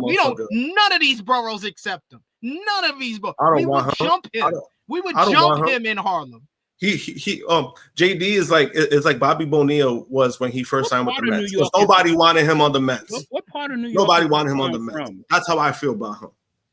What part of New York is this clown from? Probably Long Island. You know how. Okay, I'm about to say, because if he happens to be in Brooklyn, he's not from the boroughs. He's not from the boroughs. I'm about to say, I'll get home from vacation in like 3 days. I'll pull up. Pull up. But we got to do a super chat donation here from Vala. Thank you so much, Vala, for the support. He says, I've said it too many times. Part of New York. I've said it too many times. We don't know anything about these wrestlers other than what they present themselves in character or not. Exactly. You got to stop making, a lot of people make like personal comments towards the wrestlers. You don't know these wrestlers in real life. So like, calm it down, take a step back, and realize that you don't know them as much as you wish, or you are saying that you do. And we also got another super chat donation here from Nicky Boy, Negro Buck, Nick Jackson, who speaks for all of us. We love SRS in this household. 100%. That's true. No, but then also, like, my thing is too, in regards to like when it comes to Mercedes, right? My thing is like, I'm still trying to, I guess, understand like where's the hate come from? You know what I mean? Like where does that come from? Because when she left WWE, yeah, she left, and it was just like people did say she deserved better. Oh, but the hate for Mercedes started when she was Sasha Banks. It just got worse when she left WWE in the manner that she did. It's mainly the WWE fans who have so much vitriol towards her and want to badmouth and put dirt on her name. They feel they are personally insulted by her leaving WWE in the manner that she did. That's what it really comes down to. But we got someone who puts his money where his mouth is. Look at this. It has red on it. Oh my God. Chuck Berry's. He put his money where his mouth is. He says, okay, this isn't for spilling any tea or anything. This is just to support you guys. But Chuck Berry's, you asked for something. We're going to give it to you. Josh, the spotlight is yours. All right. So a lot of people don't know.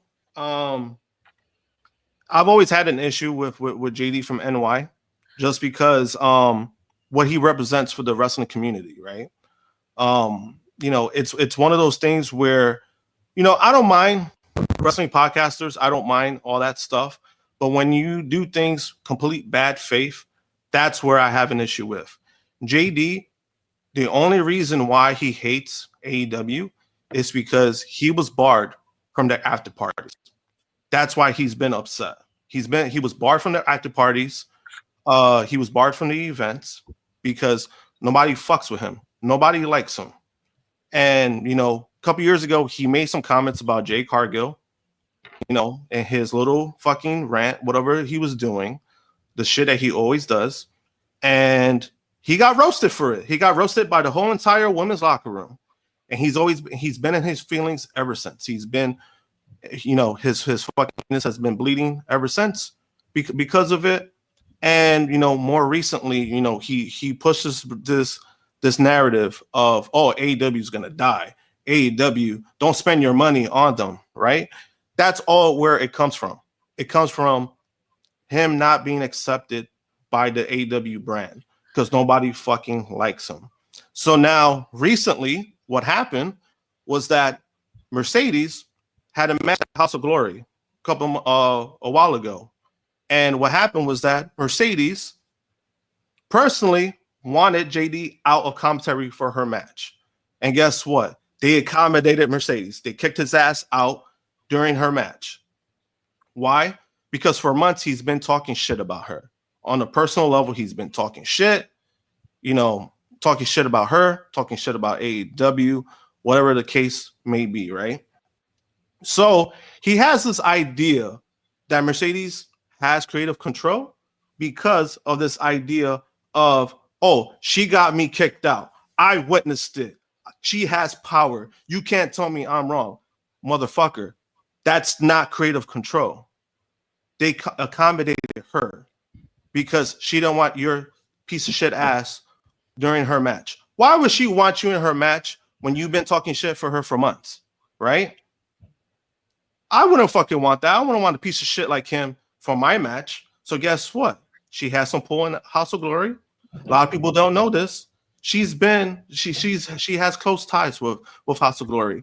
Now, if I'm the owner and I'm picking whose side I'm picking Mercedes' side. Why? Because she's the one that matters the most. She's the one that's going to bring in the money for that night. Not only that, but if I have closer ties with her, I'm going to pick her side. So that's what they did. Why? Because they probably know deep down that he fucking sucks at his job, but they have nobody to fill in. They probably feel bad for him. So they still have him there. That's why he's only doing it, because he fucking sucks. He sucks at commentary. He sucks at his podcast, right?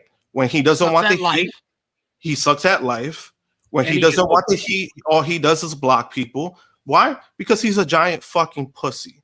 That's always what he's been, right? So the fact that he even has NY in his name, that fucking frustrates me. Why? Because it pisses me the fuck off. It's fucking embarrassing that that this motherfucker is associated with New York. That's why it's fucking embarrassing, right? But at the end of the day, I really hope Sean Ross Sapp sees him. I really hope that they have this interaction. Now I hope it's not, it's not going to be a fight. Nobody's going to throw no fists, but it's going to show, honestly, if this really happens, it's going to show the big, fat, giant pussy that JD really is. 100% true. The fact that he has New York in his name is an embarrassment for all of us from New York. He's a pussy. He will always be a pussy. He don't get claimed by nobody in New York. They don't like you there, bro. They don't like you. You just suck in general. You suck at life. You do your podcast. You got 200,000 other versions who watch you and appreciate what you do. And what you do is be an absolute cancer to a community that should be together. And all you do is put out negative energy and toxicity into the area, and you're not needed. You're not needed. Go talk about something else. Go talk about MMA. Go talk about jerking off and watching all your porn, because that's all you do in life. And that's probably the best thing that you good at. You got a strong right hand. Congratulations. That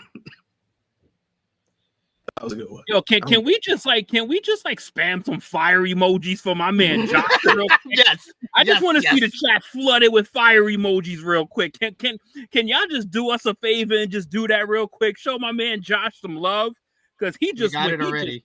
He just started cooking. He did. That was more than, that's Josh's best rant ever. His best rant ever. And he didn't even have to go. He didn't have to raise his voice. He said it in such a calm voice too. Loved it. There we go. There we go. Here we go. Yo, this is that chat, son. You see that shit? That's what I'm talking about. That's what I'm talking about. Cooking these virgins. Spam the chat. Spam the chat. Love to Hell see it. yeah. Let's Love go. to see it. Love to see it. Let's and thank go. you, Chuck Berries. Thank you, Chuck Berries, for the super chat salute you, my donation. brother. Josh, salute you, my brother. Chat, salute y'all, cause y'all call for this, y'all asked for this, and Josh gave y'all a fucking main event. He did. Man, Josh put on a 5-star. Now I'm struggling to know what was better, Josh's rant or the Superman movie. James Gunn ain't got nothing on Josh. I gotta give Vala credit for that. I gotta give Vala credit for that, though. Vala put it. Vala was Dwayne Wade, and Josh became LeBron James. Y'all made the wrestling version of that meme. Vala, thank you so much for a super chat donation. He says alley oop, and yes, Josh slammed it down. We also got Negro Buck Nick Jackson with a super chat donation. He says, God damn, I fucking love Tru Heel Heat, man. Because of this, you won't find another podcast like this, as real as it gets. Yes, that's what it is. That's what it is. This is what makes this channel different, y'all. We're not just standard run of the mills, just talking about the rundowns. Listen, if y'all want some smoke, you got it. You got it. Kicking virgins out of New York, you got it. Oh man! Oh, great comment here by Amir. Awesome, bro. Yes, this chat's awesome. Y'all two are awesome. Amir says, "Anyone got the Marina? You're a pussy clip." I'm gonna ask Romeo to upload that so we can get that. Oh yeah. Oh yeah. You're a pussy. Yes. And we're gonna get into Collision from this past Thursday. You know what we need for that? You know what? One that needs to be on Tru Heel. That needs to be a clip for sure. That needs to be a clip, and you need the start to the Eat the Beat for that. Yes, that's true. That's true. Maggie says, this is why I love this channel, man. And I Make Beats says, best pod in the game. Appreciate y'all. And yes, you imagine that Josh drop when you hear that Eat the Drop. Yo, we need that. Producer, please, we need to cut Josh's rant and please put the Eat the Beat behind. Oh my God, yo. Bro, that might take more time, but that should be a standalone video. That's fine. This, you see, in the this is why they call him True Draw Josh. Niggy Boy says, hell yeah, we reached the super chat goal. Great job today, chat. Yes, indeed. Thank you so much, chat, for the support. We'll be having a call-in episode probably in 2 weeks' time or next month in August for sure. We got Isaiah's World, who says, just stumbled into here. I cannot escape SP3 and nowhere. I laughed my ass off. He says, my boy working. Trying my best. I'm trying my best, sir. Thank you for showing up here. Hit the subscribe button, hit the bell, because we're here all the time, brother. And Maggie says, I now have some rant competition. Yes, and Maggie is the master of all rants. So if she's impressed with you, Josh, that's like Michael Jordan complimenting your jump shot. Listen, man. I appreciate it. You know, because like I said, man, you know, because again, out of respect for this platform, for this channel, you know, that's why I never really brought his name up. We'll mention him here and there, but I never mentioned his name. But that's why I was like, hey, you know, if you send a big donation, hey, I'll go off the rails. And you know, I was glad I was able to get that off my chest, because everybody knows how I feel. See, that was you feel better now, right? Yeah, you feel better now. That was therapy. Yeah. Well, we're gonna run through the news so we can talk about Collision from Thursday. Tony Khan also, during the media call this week, he shot down some rumors that Britt Baker was looking to exit AEW, noting that he's never had any conversation to that effect. As previously reported, Baker had been rumored to be trying to exit AEW, something that sources in AEW vehemently denied in an Fightful Select report. So Khan spoke about it. He said, on the rumors of Baker wanting out, I've never had a conversation conversation about Britt departing AEW. I like Britt a lot. One of the things that we've done really well with AEW is build a tight focused show around a really strong roster, and it's been very consistent. I think we've had a very good year of pay-per-view and TV. On the number of talent who haven't been on TV, he says absolutely there have been some people that have not been featured. We have a great group of wrestlers that have not necessarily been on the show a lot, that are very talented, that we would like to work back in when the opportunity presents itself. On a baseball team, you use 9 players at a time. In the NFL, you can put 11 at a time and rotate across the snaps, but each play is only 11 players. NBA or college basketball, 5-on-5. Pro wrestling is unique because you can use a different number of people, but there is still only so many slots to fit on into the show.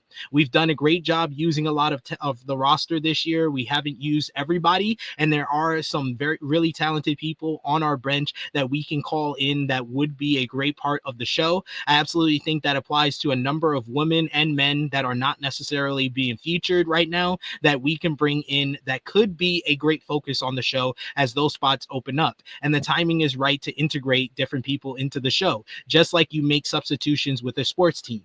On trying not to shoehorn every star onto the show each week, he says one thing we've done very well this year is not try to force everybody on the show every week. What we have had is a really well-paced and excellent television show week in, week out with a really focused crew. I really want to continue that. Britt is a great example of somebody that is very talented and we can utilize in AEW in the right situation and at the right time. Just like in pro sports, when we have some really talented people that aren't necessarily starting every game at that point, doesn't mean they won't be starting in the future. It makes sense for me to look at the AEW roster like a sports team and trying to manage the minutes and rotation.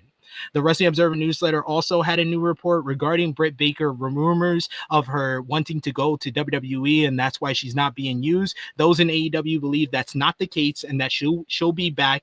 As far as the people who absolutely would know, neither would confirm or deny the story.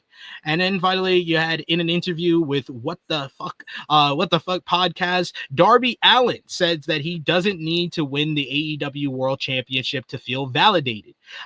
He said, and I quote, "I told Tony before I went to Everest, I already feel like I'm the champion of the world. I don't need the championship belt to feel validated because I'm already winning in life. I feel so free and happy, and I'm grateful for everything." AEW is also in regards to AEW All In Texas this weekend, or today actually, in a couple of hours. AEW is reportedly planning a number of special entrances for All In Texas on Saturday. Fightful Select reports that AEW has taken a lot of pride as of late in doing big entrances. According to the report, several top talent, including Kenny Omega, Will Ospreay, Mercedes Moné, and Tony Storm, were all discussed regarding big entrances for the show. And as of this morning, WrestleTix and the Wrestling Observer newsletter have updated its ticket sale numbers for the upcoming AEW events, in particular All In Texas. There are 24,491 tickets out as of this morning, and there are still 1,900 tickets available from the amount allotted, as the current setup is for 26,397. So it's already passed the record for the largest crowd in AEW history. It's got a $3 million gate, so really good stuff in regards to that for AEW heading into today's show. And we shall keep you updated in regards to Britt Baker in that news. As we said last week, that's like the weather. We're going to have to update you on that until she shows up on TV. And as far as Darby Allin, I think that's why the plans have changed. His quote is him telling Tony Khan, "I don't need to win the world title." I think that's why we have Hangman in the main event on today. But I mean, it's a good thing. I think you don't see as people as selfless as that. We hear that a lot from AEW. We hear that from Will Ospreay and Hangman, where they're like, "No, you win the match. No, you win. No, you win." And then now you hear it from Darby, because Darby feels like he's already validated on a lot. And I think it's to an extent, I think it's true, just because Darby is kind of, we know how Darby is. I think sometimes he could be a lunatic when it comes to like the stuff he does in the ring. But at the end of the day, I think I never seen him as a selfish guy, as in like, I want to be the world champion. I think some people have dreams of that, And I don't think that, I think that's still like a goal of his, but he feels like he doesn't need it right now. Yeah, smart way to be. We got a super chat donation here from Dion. Thank you so much, Dion, for the support. He said, with Darby's comments, I've amended my predictions for the AEW title picture for the next year. Hangman, MJF, then Will Ospreay. He dropped out Darby from that picture because he gave us that on AE Rebel this week. I love you, Dion. You're awesome. And then there was Collision on Thursday. They did 323,000 viewers, and this was one of the best collisions of the year. The show featured a clip from after AEW Dynamite where Hangman Adam Page went to Swerve Strickland's locker room for a sit-down talk, the first time since their bitter blood rivalry, where he aired his grievances, explaining that his son still has night terrors seeing Swerve in his room to this day, and he hates Swerve for that. But he regrets everything that he did to Swerve for revenge, despite him deserving it. And then asked him if he regrets what he did. Swerve responded by saying if he asked him before he won the title, he would have said no, but after losing everything, Swerve does regret it. The compelling segment ended with Swerve saying that he wanted to raise his kids and his grandkids in the house that Hangman burnt down, but he thought about it, and sometimes you have to leave the past behind after all. Hangman left, and Swerve saw he left behind the steel chain that helped him get the victory in the Texas death match against Jon Moxley previously. And then Moxley responded, coming out to the ringside area to Hangman and calling him soft. He says, "What was that soft shit?" While Marina Shafir called Page a pussy multiple times. This was awesome. All of it was awesome. Paragon picked up a win over the Don Callis families, Kyle Fletcher and RPG Vice in a rock solid trios opener. Post-match, Cole and Fletcher had a stare down. Mystico beat the Beast Mortos in a good match. Post-match, MJF promised to unmask Mystico and keep collecting his mask. Mark Briscoe responded to MJF, cutting a terrific promo about he cannot allow himself to let that shit slide in regards to what MJF said about him and his brother, and he promised to whoop his ass at All In. The Outrunners and Jet Speed defeated FTR and the Patriarchy in an awesome all-star 8-man tag. After the match, FTR challenged Outrunners to a rematch at the All In Texas 0 Hour. Gabe Kidd beat Katsuyori Shibata in a great hard-hitting clash thanks to a distraction from the Death Riders.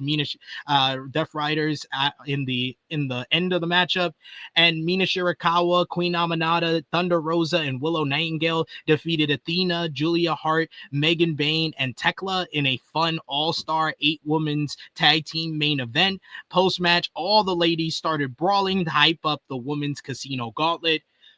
JJ watched Collision this week because it was on a Thursday and he wanted to get hyped up for All In. What was your thoughts? Fun. And when they opened it up and said that you wouldn't believe who Hangman went to seek for a conversation, I was like, this motherfucker's really gonna go talk to Swerve? As soon as they said it, I was like, oh, are they really gonna do this? Swerve? And yeah, then you have motherfucking Nana was like, yeah, I'm gonna go get some coffee.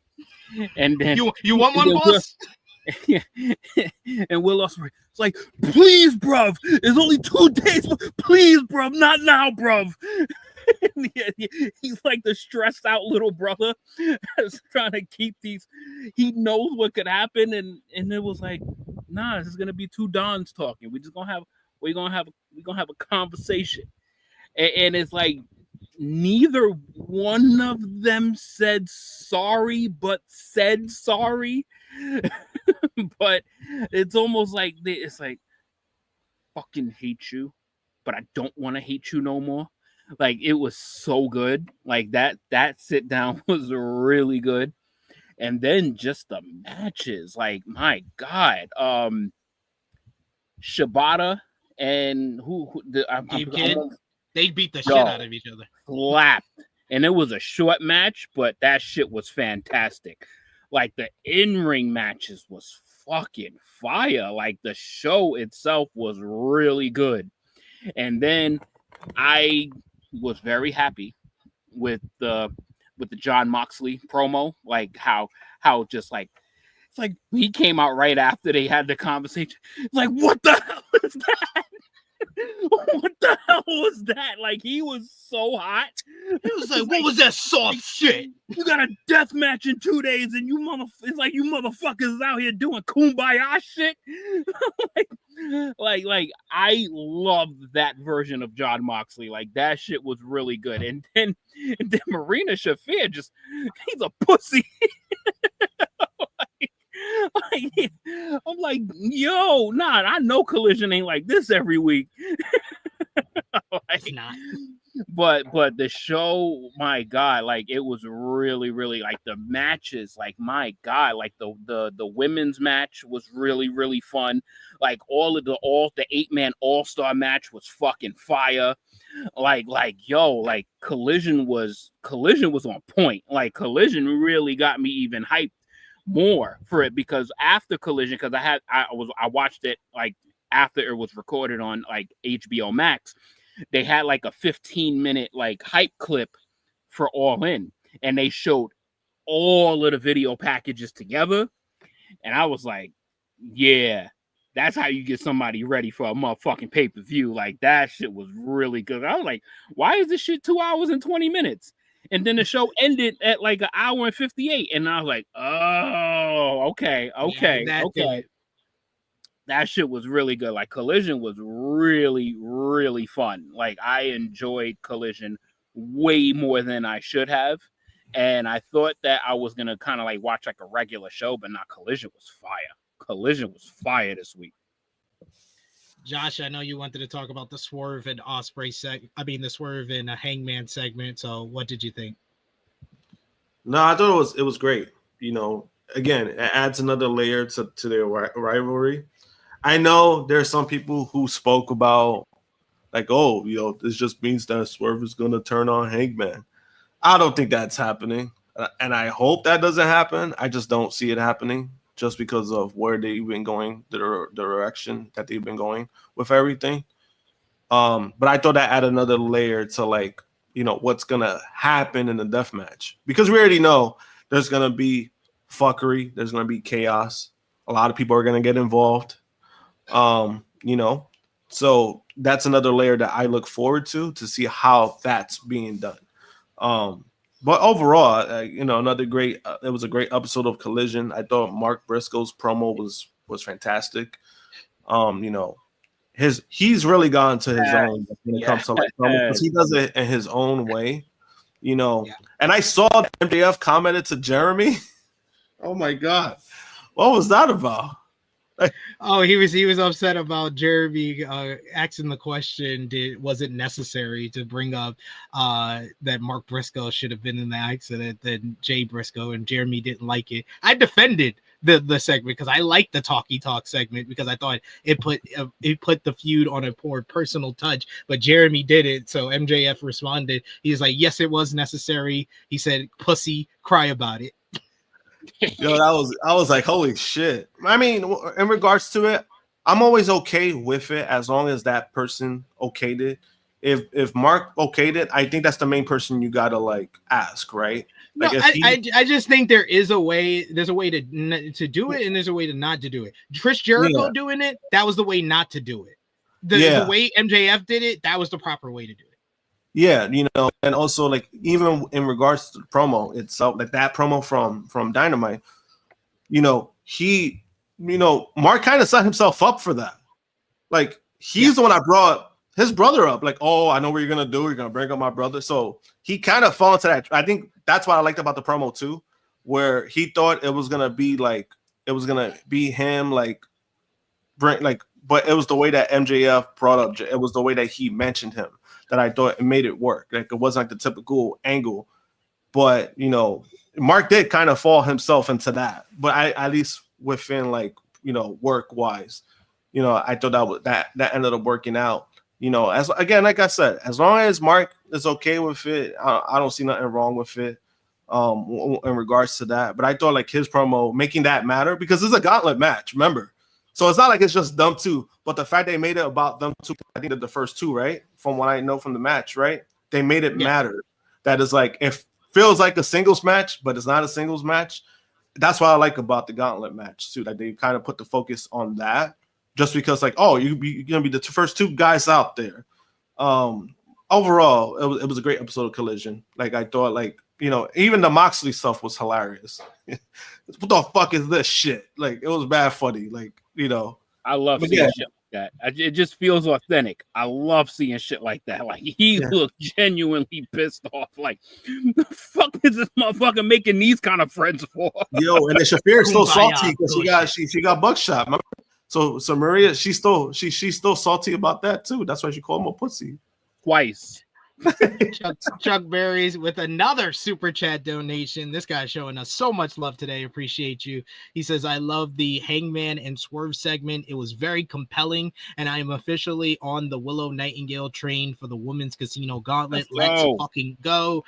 We also got Michael Allen Lewis with a super chat donation. Thank you so much, brother. He says, Moxley is a great actor cast in a bad movie, The Death Riders. 100% understand. And his good friend Seth Rollins is sometimes a good action actor who's trying to do thespian work. Yep. I like that woman a lot that was in that match, and I think she was also on Dynamite. The chick that does like that spider, I think Tekla. Tekla. Yeah. Oh my god, yeah, I like her a lot. Like she Great segue, though. Jamie Hayter has been out of action. She has an injury reportedly caused changes to the All In Texas build to change. Hayter is not medically cleared to compete, having suffered an injury during her match with Mercedes Mone at Double or Nothing. Fightful Select reports that Hayter was originally set to be part of the build of All In Texas, but the injury forced the company to change things up. The report notes that when Hayter was not cleared, AEW decided to put together Tekla's AEW debut in a way that Hayter could be part of it. The hope was that the things would be picked up again when she returned, but she has missed more time than AEW expected. The report notes that AEW hopes they can pick the story back up when Hayter returns. No word on when that may happen. We also heard from the Young Bucks this week in an interview with Yahoo Sports and talked about Hangman Adam Page always being meant to be the main character of All Elite Wrestling. They said, meanwhile, Hangman Adam Page is our main character. When he's on top and when he's in the main event, the show just feels right. He's grown so much as a performer, and he's literally grown as a character in front of the wrestling world. At the very first All Out, fans didn't want to see him be the champion then, and now they're begging for it. When you're able to change the fans' perception on things like that, you know you're damn good. Matt, on what makes Hangman special, he said Hangman was always supposed to be the main character of AEW. His journey has been sensational. From a broken cowboy to a lunatic, obsessed with anyone who'd ever wronged him. Eventually, he came out on the other side, determined to not just win the title, but also be the face of the company. His attention to detail, his patience, discipline, not to rush things, and his ability to captivate an audience are all on another level. On another planet. I think he stands alone in that field. He's one of the chosen ones, and every now and again, someone comes along that fans imprint themselves on. That person becomes their guy. I don't have that. My brother doesn't have that. We're easier to root against. Hangman has it. And I think the fact that he's an AEW original really resonates with our audience. It's almost like we're a sports franchise that luckily drafted a star player. There's extra pride that he's always wore our jersey. Very well said by the Bucks there. Yep. Yep. That's why I hate KD so much. According to WrestleVotes Radio, scapegoat Jack Perry has been backstage at some recent AEW tapings, which seems to indicate that he might be returning soon. In regards to returning talent, Dave Meltzer also gave an update on Juice Robinson. Juice Robinson is going to be back soon, he said. I know that are ready to be back. And Jay, I know Tony Khan really likes Jay White. So I think that when Jay is ready, he'll be back. I would think that it would be soon on him too. Juice Robinson was confirmed by Fightful Select to be in town for All In Texas, so maybe a possibility he'd be part of the Casino Gauntlet. We shall see. And according to Tony Khan on the All Elite Wrestling All In Texas media call, Tony Khan says that the AEW International and Continental Championships are not being retired. Their lineages will be intact and continued by the AEW Unified Championship, and the winner of the Okada Omega matchup may hold 3 separate titles. Dustin Rhodes is the final news note before we get into ROH this week. Dustin Rhodes is with AEW for a while as he reportedly signed a 6-year deal in December of last year. What the fuck? Rhodes announced in December that he has signed a multi-year deal. In a new article with Dallas Morning News, he was noted Rhodes' contract was for a total of 6 years. As the article notes, assuming the contract is completed, he would be part of AEW as he celebrates his 6th decade in pro wrestling. Rhodes has been part of the company since Double or Nothing in May 2019. He signed the contract in August, and he is the current co-holder of the Ring of Honor World Tag Team titles and World Trios Tag Team Championships. That's just 6 years. 6 years. He's how many years into this is he in? He's in his mid-50s. No, not his age. How many years into this contract he's in? Is this a new contract or? I guess it's an extension. It has to be a new contract though, because that would be like a 12-year deal with AEW. Like, what the hell? Sheesh. Yeah, it's a lot. It's a lot. This nigga ain't going nowhere. Nope. He gonna be a backstage personnel, after he's done with the in-ring. But we got to talk about Ring of Honor since he's the captain of Ring of Honor now. ROH on Honor Club this week. The show featured the Sons of Texas, aforementioned Dustin Rhodes and Von Erichs beating the Grizzled Young Vets and the premier athletes. You also had Deonna Purrazzo picked up a win over Rachel Ellering in a Pure Rules matchup. Atlantis and Atlantis Jr. defeated Spanish Announce Project in tag team action, while the Dark Order picked up a win over the Frat House's Pledges. And then post-match, Dark Order issued a challenge to the Frat House for a trios match on the ROH Supercard of Honor 0 Hour, which they picked up a win on that 0 Hour thanks to help from Brody Lee Jr. Good to see him, and he's making multiple towns. We'll get into that in a bit. ROH Supercard of Honor was last night, and what a show it was. The show featured Bandido defeating Konosuke Takeshita in an absolutely spectacular, sensational main event matchup that to retain the Ring of Honor World Championship that had to be among the best matches of the year and is arguably the best Ring of Honor match since the legendary FTR versus Briscoe series from 2022. Post-match, Hechicero teased being next up for Bandido for the championship.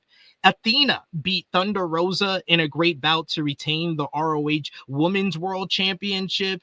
They aired a vignette teasing the arrival of Stardom's Shuri to both Ring of Honor and All Elite Wrestling coming soon, which is great news. Speaking of the Joshi world, you had Mina Shirakawa became the interim Ring of Honor Women's TV Champion due to an injury to Red Velvet that kept her sidelined from the show. She picked up the win over Miya Yamashita, Persephone, and Yuka Sakazaki. You also had Nick Wayne on the men's TV title side. He retained the title against Teton in a damn good matchup, really good, and Christian Cage showed up to congratulate his son. Lee Moriarty picked up a win over Blue Panther in a very good bout to retain the Ring of Honor Pure Championship. Hechicero defeated Michael Oku in another very good matchup in the opener. AR Fox picked up a win over Adam Priest, Lee Johnson, and Atlantis Jr. in another fun four-way to win $50,000, and the Sons of Texas scored a victory over the Infantry. Sad. To retain the Ring of Honor World Tag Team titles. Post-match, Shane Taylor Promotions jumped Dustin Rhodes and Sammy Guevara, including the returning Anthony Ogogo. But until the Von Erichs made the save, and then Dustin issued a challenge for an 8-man tag team matchup on the AEW All In Texas 0 Hour pre-show today with the Sons of Texas facing the Shane Taylor Promotion. So that was a super card of honor, and once again they just exceed expectations. But my Bandito and Takeshita, that is That's on the list. That's on the list, guys. It's one of the best matches of the year. Were you able to see it, Josh? I saw it this morning. It was incredible. Just because, man, like, again, these two they're great performers, right? So every time when you get great performers, you always know, like, all right, this is gonna be a good match or a great match. But damn, I think that was more than like even I expected. Like, and I felt like, honestly, the match it could have gone either way, honestly. And then the way he won too, it still makes Konosuke still look strong too. Kept him strong, yeah.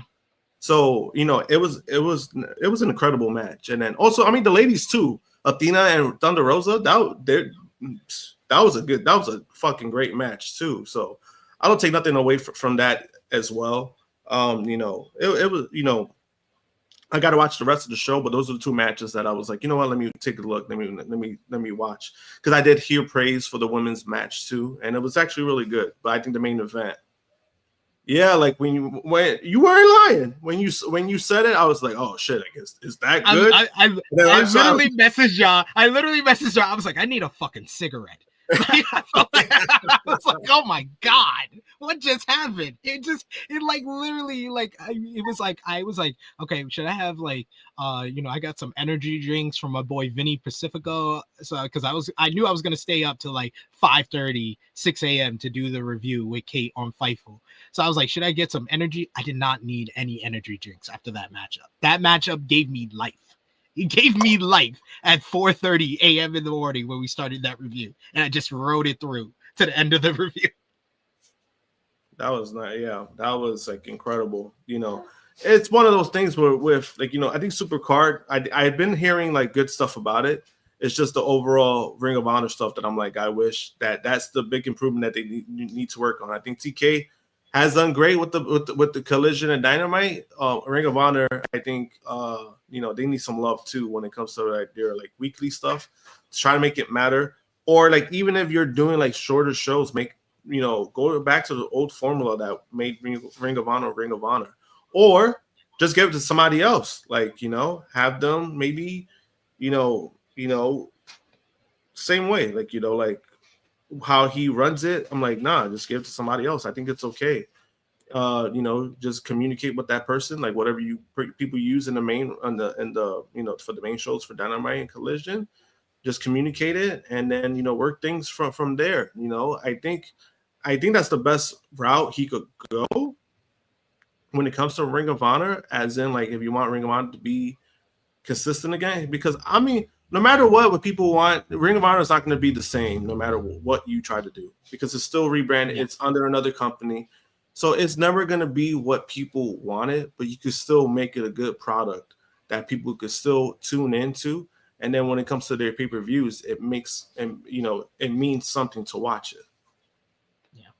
Chase says, my 4 5-star match this year, great chemistry between two great workers. I have 1, 2, 3, 4, 5, 6, 7, 8, 9, 10 5-star matches or 5-star plus matches this year already. Do you want to hear it, Josh? Do y'all want to hear it in the chat? I got to hear this because I think I have an idea, but I got to hear the 10. All right. So the 2 5+ star matches that I've seen this year that are my top 2.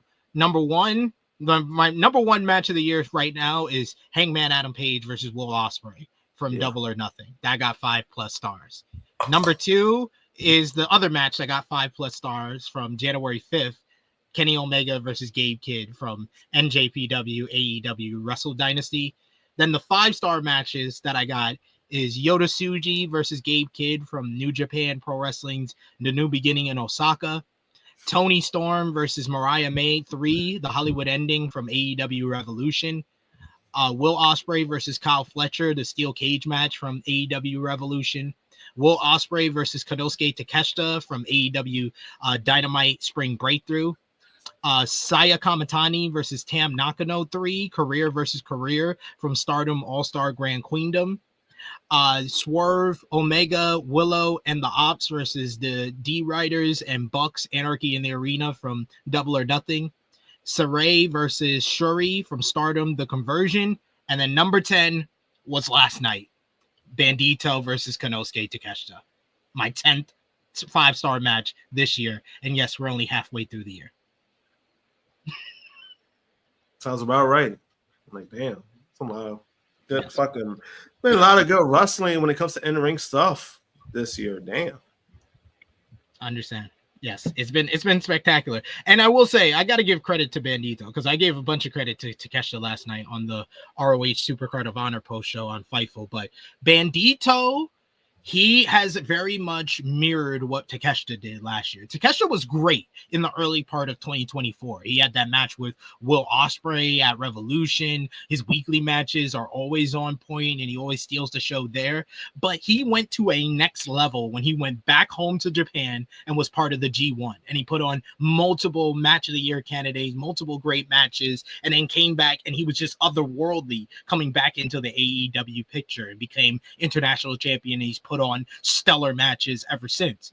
Bandido has done the same thing by going back home to Mexico this year and put on that 5-star classic with Mascarada Dorada in the CMLL Super Show with AEW and Ring of Honor. The match with Mystico was fantastic. The tag team match with him and Hologram versus Mystico and Mascarada Dorado was amazing. Like, he has done the same thing because he's come back to AEW, and week after week, I've been saying Bandido in my matches of the week because he stole the show on like 4 straight episodes of Dynamite in the past few weeks heading into All In Texas. He's on a heater right now, and he's getting into the conversation of like top 5, top 12 wrestlers in the world today. Yeah, and he's healthy too. I think that was like the main thing for him too. So I mean, it's been fun to see because I think we all know like Bandido was always a great performer. It was always a matter of what platform you give him to show that, and I think he's been doing that. He's been doing that his own way, you know, and it's been fun to see. Yeah. But we're going to finish off the AEW verse with their partners in New Japan Pro Wrestling and CMLL. New Japan Pro Wrestling this week, you had the Soul Tour concluding, which was on Sunday, which saw the show featuring El Desperado defeating Kosei Fujita in an excellent main event to retain the IWGP Junior Heavyweight Championship. Yet again, Goto won't push any of the new guys. Fuck you, Goto. The House of Torture retained the IWGP Junior Heavyweight Tag Team Championships against Yo and Master Wato. Hiroshi Tanahashi beat Tiger Mask in his 30th anniversary matchup. Post-match, Tiger Mask announced that he will be retiring next year. And then in a show stealer, Taichi defeated Chase Owens, Satoshi Kojima, and Tomohiro Ishii in a tremendous match featuring absolutely spellbinding final stretch between Taichi, who pulled out the victory over his tag team partner and IWGP Tag Team Champion Ishii to earn his spot in the G1 Climax 35 tournament. Taichi should have been there already, but I'm glad he earned it in this fashion because it was stellar. Dave Meltzer had to give that match alone in a gauntlet match. He gave that match alone 5 stars because it was that good. New Japan Pro Wrestling also revealed the lineup, the entire schedule for the G1 Climax tournament, which starts next Saturday.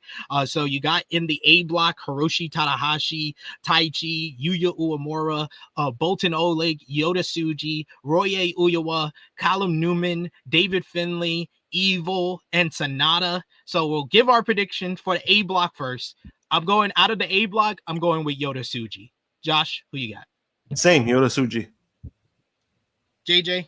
I don't know better, so I'm following y'all. And then we got out of the B block, we got Shota Umino, we got El Phantasmo, Yoshihashi, Shingo Takagi, Zack Sabre Jr., IWGP World Heavyweight Champion, Great Okan, Gabe Kidd, Drilla Maloney, Ren Narita, and Konosuke Takeshita. I'm going with my boy Takeshita. Who you got, Josh? For me, I want to say Takeshita, but I'm not too sure they're gonna do that yet. I'm gonna go with Gabe Kidd. That's a good choice as well. JJ. That B block has got some good people in it. Yes, it does. It does. It does. I was like, oh shit, it does. Sheesh. Yeah. I think I'm gonna rock with Josh on this one and go Gabe Kidd.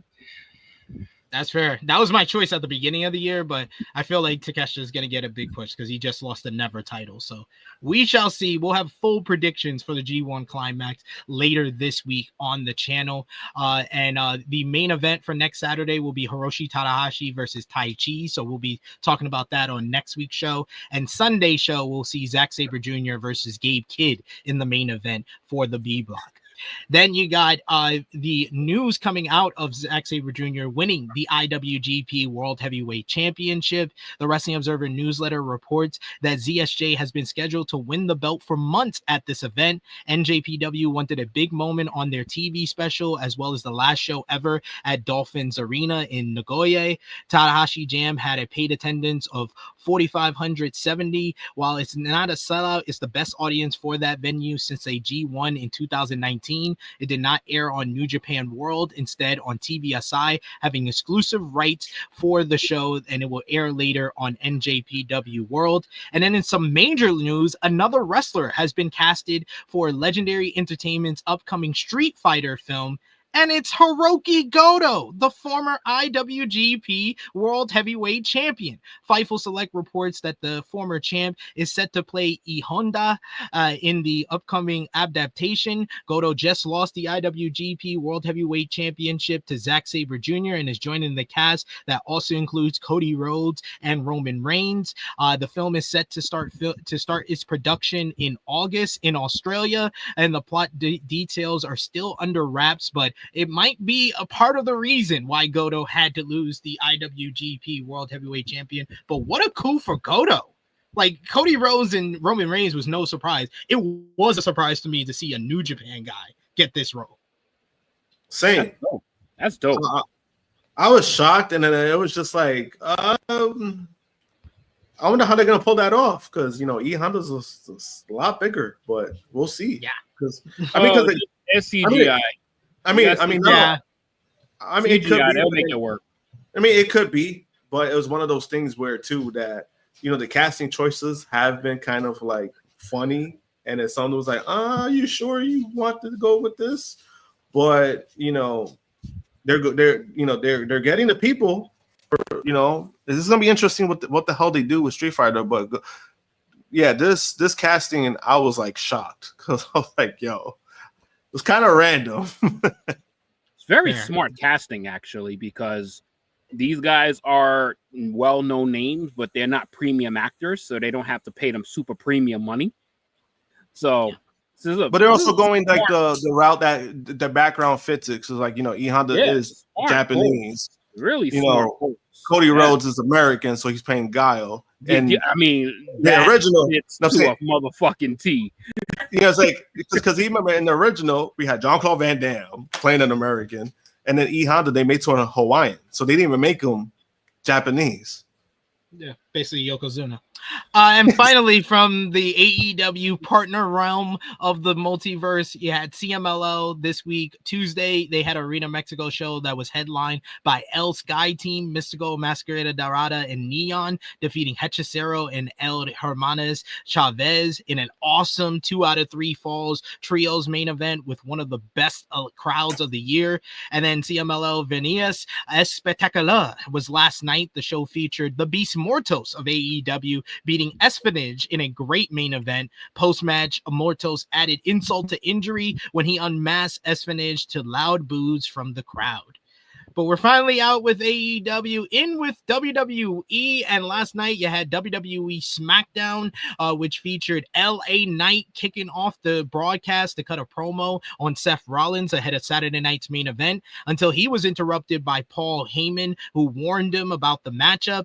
This led to Solo Sikoa and the MFTs, that's the new name for the Bloodline, coming down to talk trash to Heyman and Knight. The MFTs surrounded the ring until it was basically time for Jimmy Uso to make the save, throwing in a steel chair to back up LA Knight. This led to tag team action where Knight and Uso teamed up to pick up a win over Sikoa and JC Mateo, thanks to a distraction from Heyman. Post-match, you had the MFTs chase after Uso, who picked up the pinfall victory over Solo through the crowd ahead of his U.S. title matchup on Saturday night's main event, while Knight was laid out solo first with the BFT, but then he was laid out by a Bron Breakker spear and Bronson Reed with the tsunami to stand tall. The Wyatt Six were the big winners of the night as they defeated the Street Profits to win the WWE Tag Team Championships thanks to interference from Eric Rowan. Trish Stratus and Tiffany Stratton had an in-ring confrontation ahead of their WWE Women's Championship matchup at Evolution, which was interrupted by Naomi, Miss Money in the Bank, until she was attacked from behind by Jade Cargill, leading to a brawl. Alexa Bliss picked up a win over Kairi Sane, NXT's Sol Ruka, and Roxanne Perez to preview the WWE Women's Tag Team Championship match at Evolution, while Ron the Truth Killings beat Aleister Black in 2 minutes. 2 minutes. Post-match, Black went after Truth backstage until Damian Priest inserted himself, telling Aleister to let it go, but Black instead attacked him and officially turned heel by laying out Priest with the black mask. And then the big talking point from this show was Jelly Roll, who had a live performance in his hometown of Nashville, which led to Logan Paul coming out and hating how celebrities and influencers come into wrestling to take up time from the real wrestlers in some irony, quote unquote. After getting in Jelly Roll's face, Randy Orton came out to defend Jelly Roll and got in Paul's face, calling him a hypocrite and how he's the real outsider here. However, Drew McIntyre then came out to deliver the Claymore to Orton ahead of their Saturday night's main event match. Following security pulling McIntyre away, Logan Paul then attacked Orton until Jelly Roll made the save by tossing Paul across the ring and having to be held back by security. Paul ended the segment by destroying the musical equipment of Jelly Roll, and then Orton asked Jelly Roll to be in his corner at Saturday night's main event because Jelly Roll is the biggest star in WWE today. That was SmackDown, but I think we could combine everything with this first news Only note. thing I want to just say about that is Jelly Roll looks fantastic. Like, Jelly Roll looks like he probably lost maybe about 150 to damn near 200 pounds. So he looked great. Like, and it came through in his voice too. So like he has more energy, more spry, like props to Jelly Roll because he's doing his thing.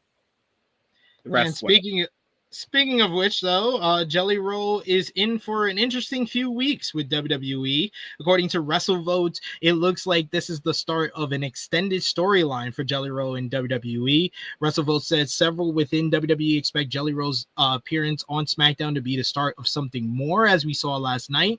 WrestleVotes adds that there's anticipation within WWE that Jelly Roll will be making additional appearances. It should be noted that the artist is also on a musical tour right now, but he is taking the first weekend of August off, which coincides with WWE SummerSlam. SummerSlam is on August 2nd and 3rd from MetLife Stadium in New Jersey. The music artist also made an appearance at SummerSlam last year, which he called the coolest moment of the year. And then PW Insider reports that the Grammy Award-winning winner is actually going to wrestle as part of this storyline and will do it at SummerSlam. He's been training for his in-ring debut for months, and the storyline will see the singer working with a top babyface, Randy Orton, and it's unknown which star it will be at the time of this report, but it's apparently Randy Orton. And he has previously said that he would like to drop weight in order to do something in WWE. Like JJ noted, he's dropped a bunch of weight, and then the site has now confirmed a further update that yes, Jelly Roll will be doing a program with Logan Paul, as he's planned to be involved in this program heading into SummerSlam. So it looks, from based on the angle last night, that we're getting Jelly Roll and Randy Orton versus Logan Paul and Drew McIntyre. The fact that Drew McIntyre was in the feud of the year last year with CM Punk, and all they have done is given him a second-rate WrestleMania feud with Damian Priest, which he made the most out of, despite it not being the big focus, but he made the most out of it. And now he's in a celebrity match at SummerSlam. Yeah, so much they're doing for Randy Orton too. You know, it's great. Yeah, it's great. Whatever. Josh? I don't deny that Jelly Roll's a nice guy, but I'm sick of seeing him at this point. And why do I need a match? Like, why do I need a match? Like, I get he's a big fan, but goddamn. Who asked for this? Jelly Roll. That's probably it. Like, I feel like WWE has a rule. If you're a celebrity and you appear more than twice, you're able to have a match. He showed up like 8 times already. Yep. So he's exceeded. He's exceeded the limit that he needed, and now he can have a match. I mean, I will say though, SP3 did get me last week when he was like, "Do you prefer Travis Scott or Jelly Roll?" And I was like, "Damn, you got me there."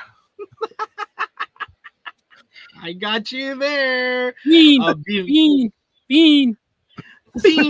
Or do you want? You ain't nothing but a liar.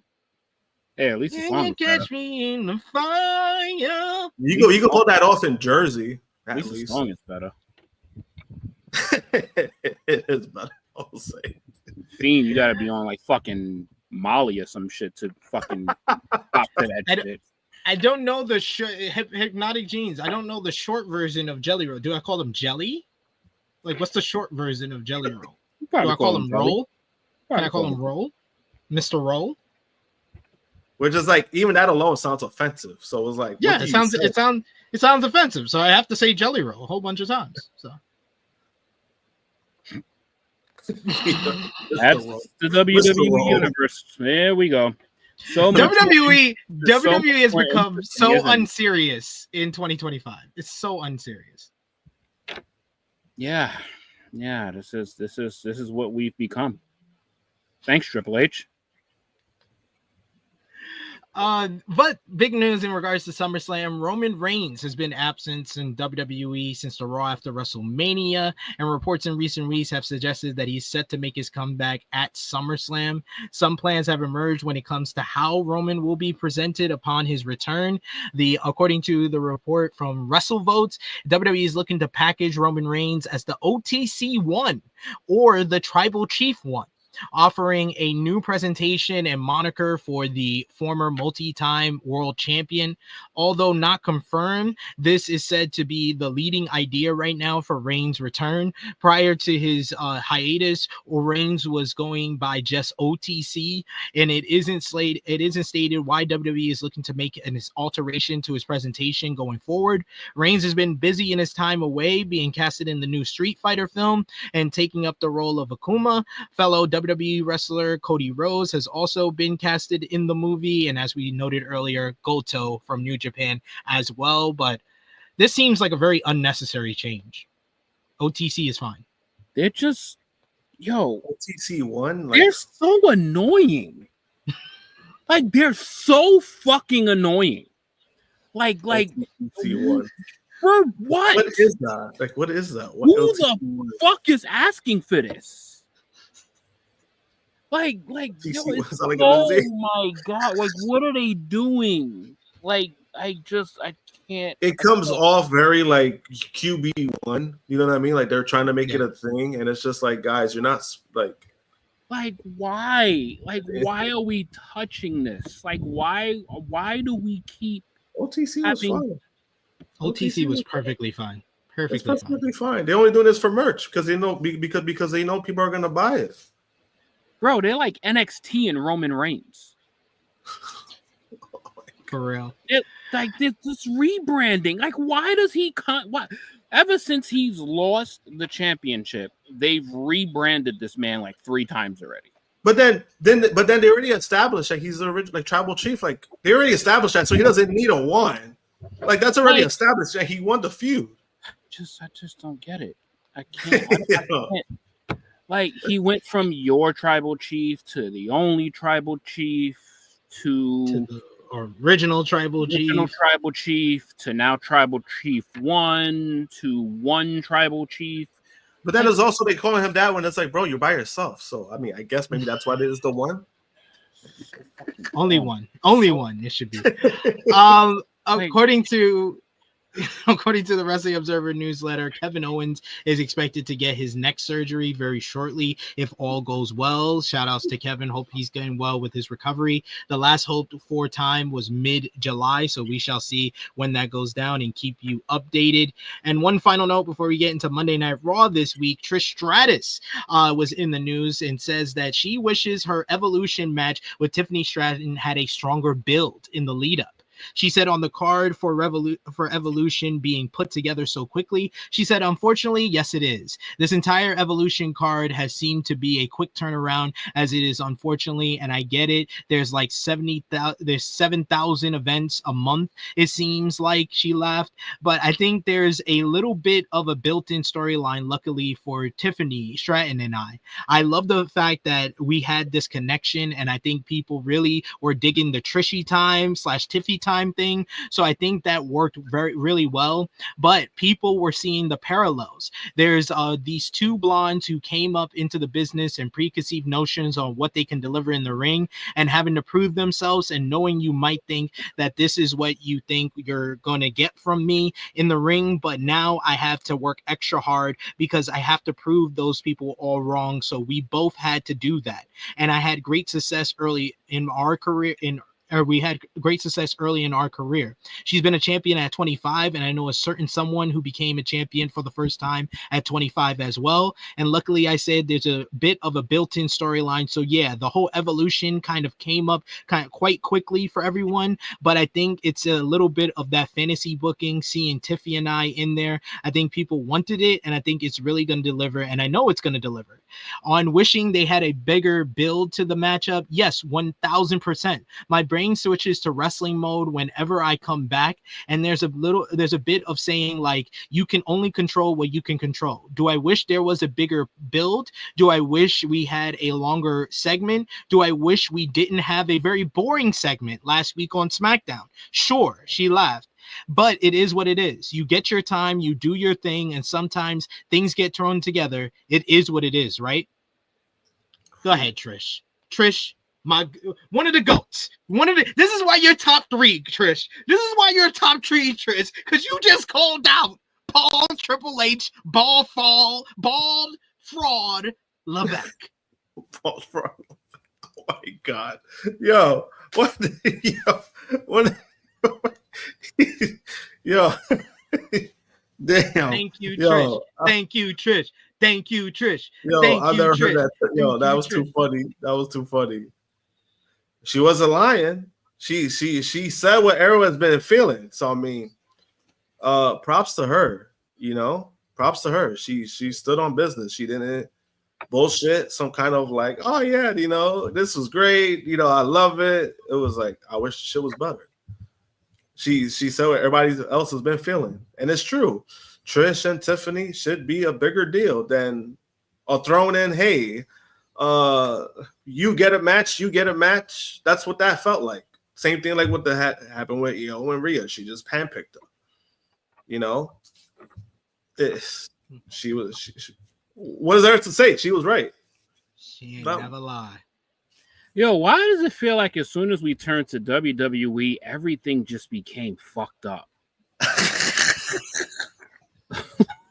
Why you think I'm going so fast through everything? Man? My God.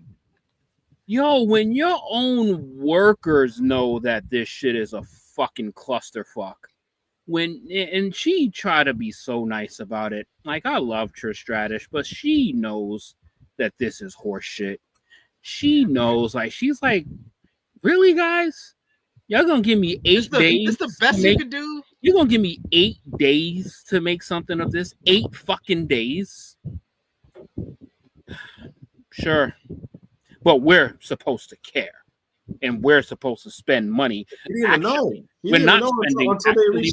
spending money because even people in the Atlanta area don't even want to spend $50 on a ticket.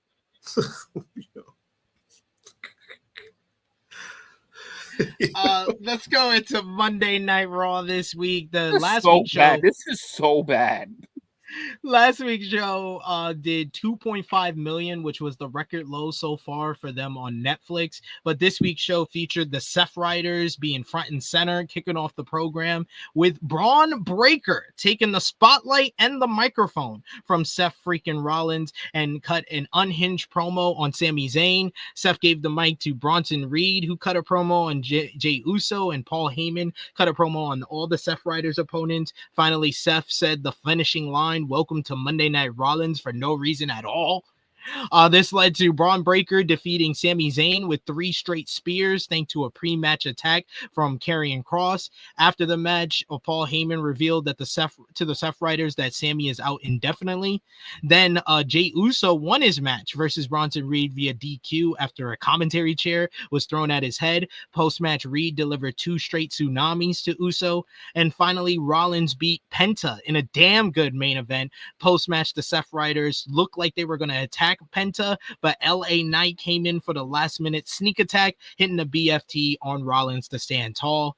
Krssi Sane picked up a win over Roxanne Perez. Post-match, Roxanne and Raquel Rodriguez jumped Krssi until Asuka made the save. Then Asuka and Krssi asked to be in the 4-way at Evolution to reunite the Kabuki Warriors, which Adam Pearce agreed with.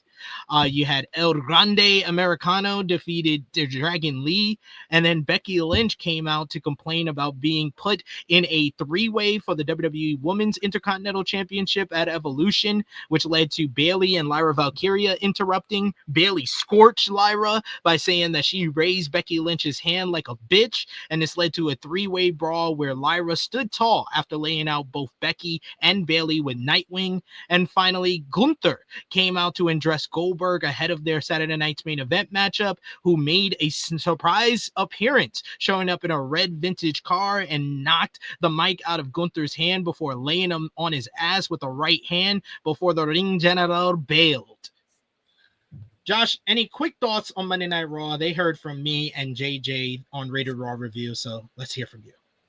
I mean, I really didn't give a shit about Raw this week, honestly, just because I knew they were what they were doing. So it was kind of like the show was fine, like watching it was fine, but like the Goldberg stuff is like, I will say though, just put on record, if because people have said, hey, you're overly critical on WWE.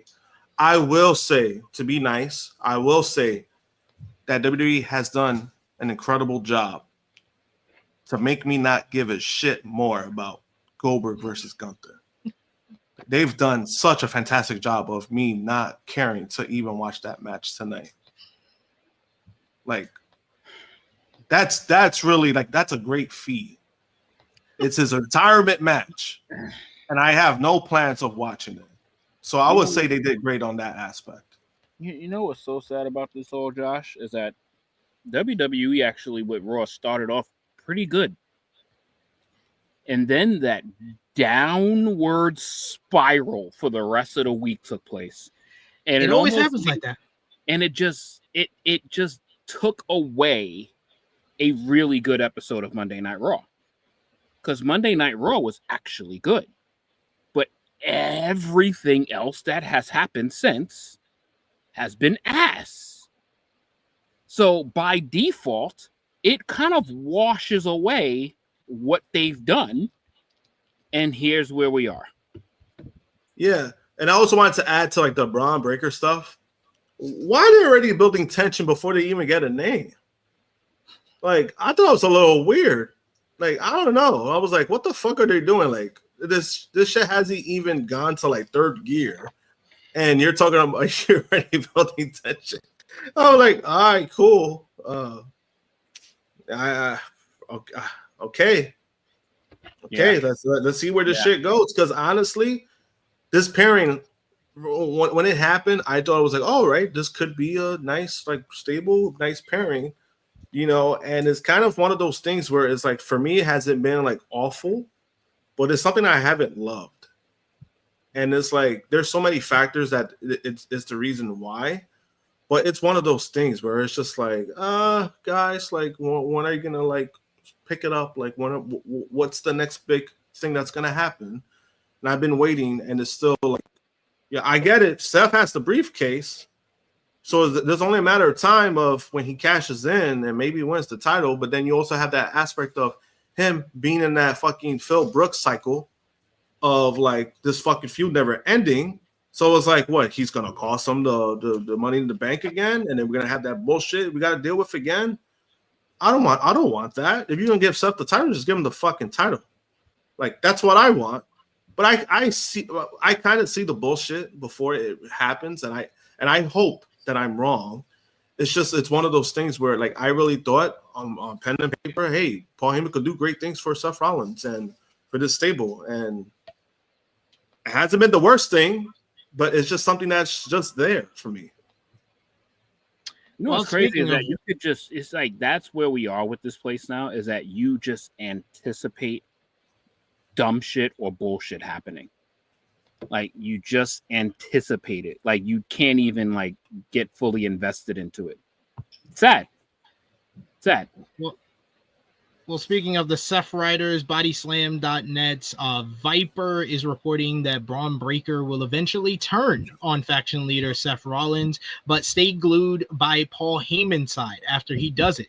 There's currently no certain known timeline for this, but there's some plans being made, and it'll be a real surprise if WWE boss Triple H jumped the gun on it anytime soon. After all, Seth and Heyman only recruited Breakker following WrestleMania. The duo revealed their master plan when they jumped CM Punk and Roman Reigns. Overnight, Hunter schemed bodyguards like Breakker and Bronson Reed, who added to the package while boosting their own prospects on the roster. Thus far, it has worked a treat, but nothing lasts forever, and that's especially true in the ever-changing landscape of WWE, but it seems like Bron Breakker will be the one who breaks out first. Full creative focus is on cementing the trio as of now in the quartet with Heyman dominant on Raw before planting more seeds ahead of a Breakker split. In truth, some seeds were planted on this episode of Monday Night Raw here, and I thought it was way too early for that, even though, I mean, Breakker's ready right now to break off from Seth, like, if we're being honest. But they need to wait until at least WrestleMania last year. That's what I said on Rated Raw Review, and I stand by that.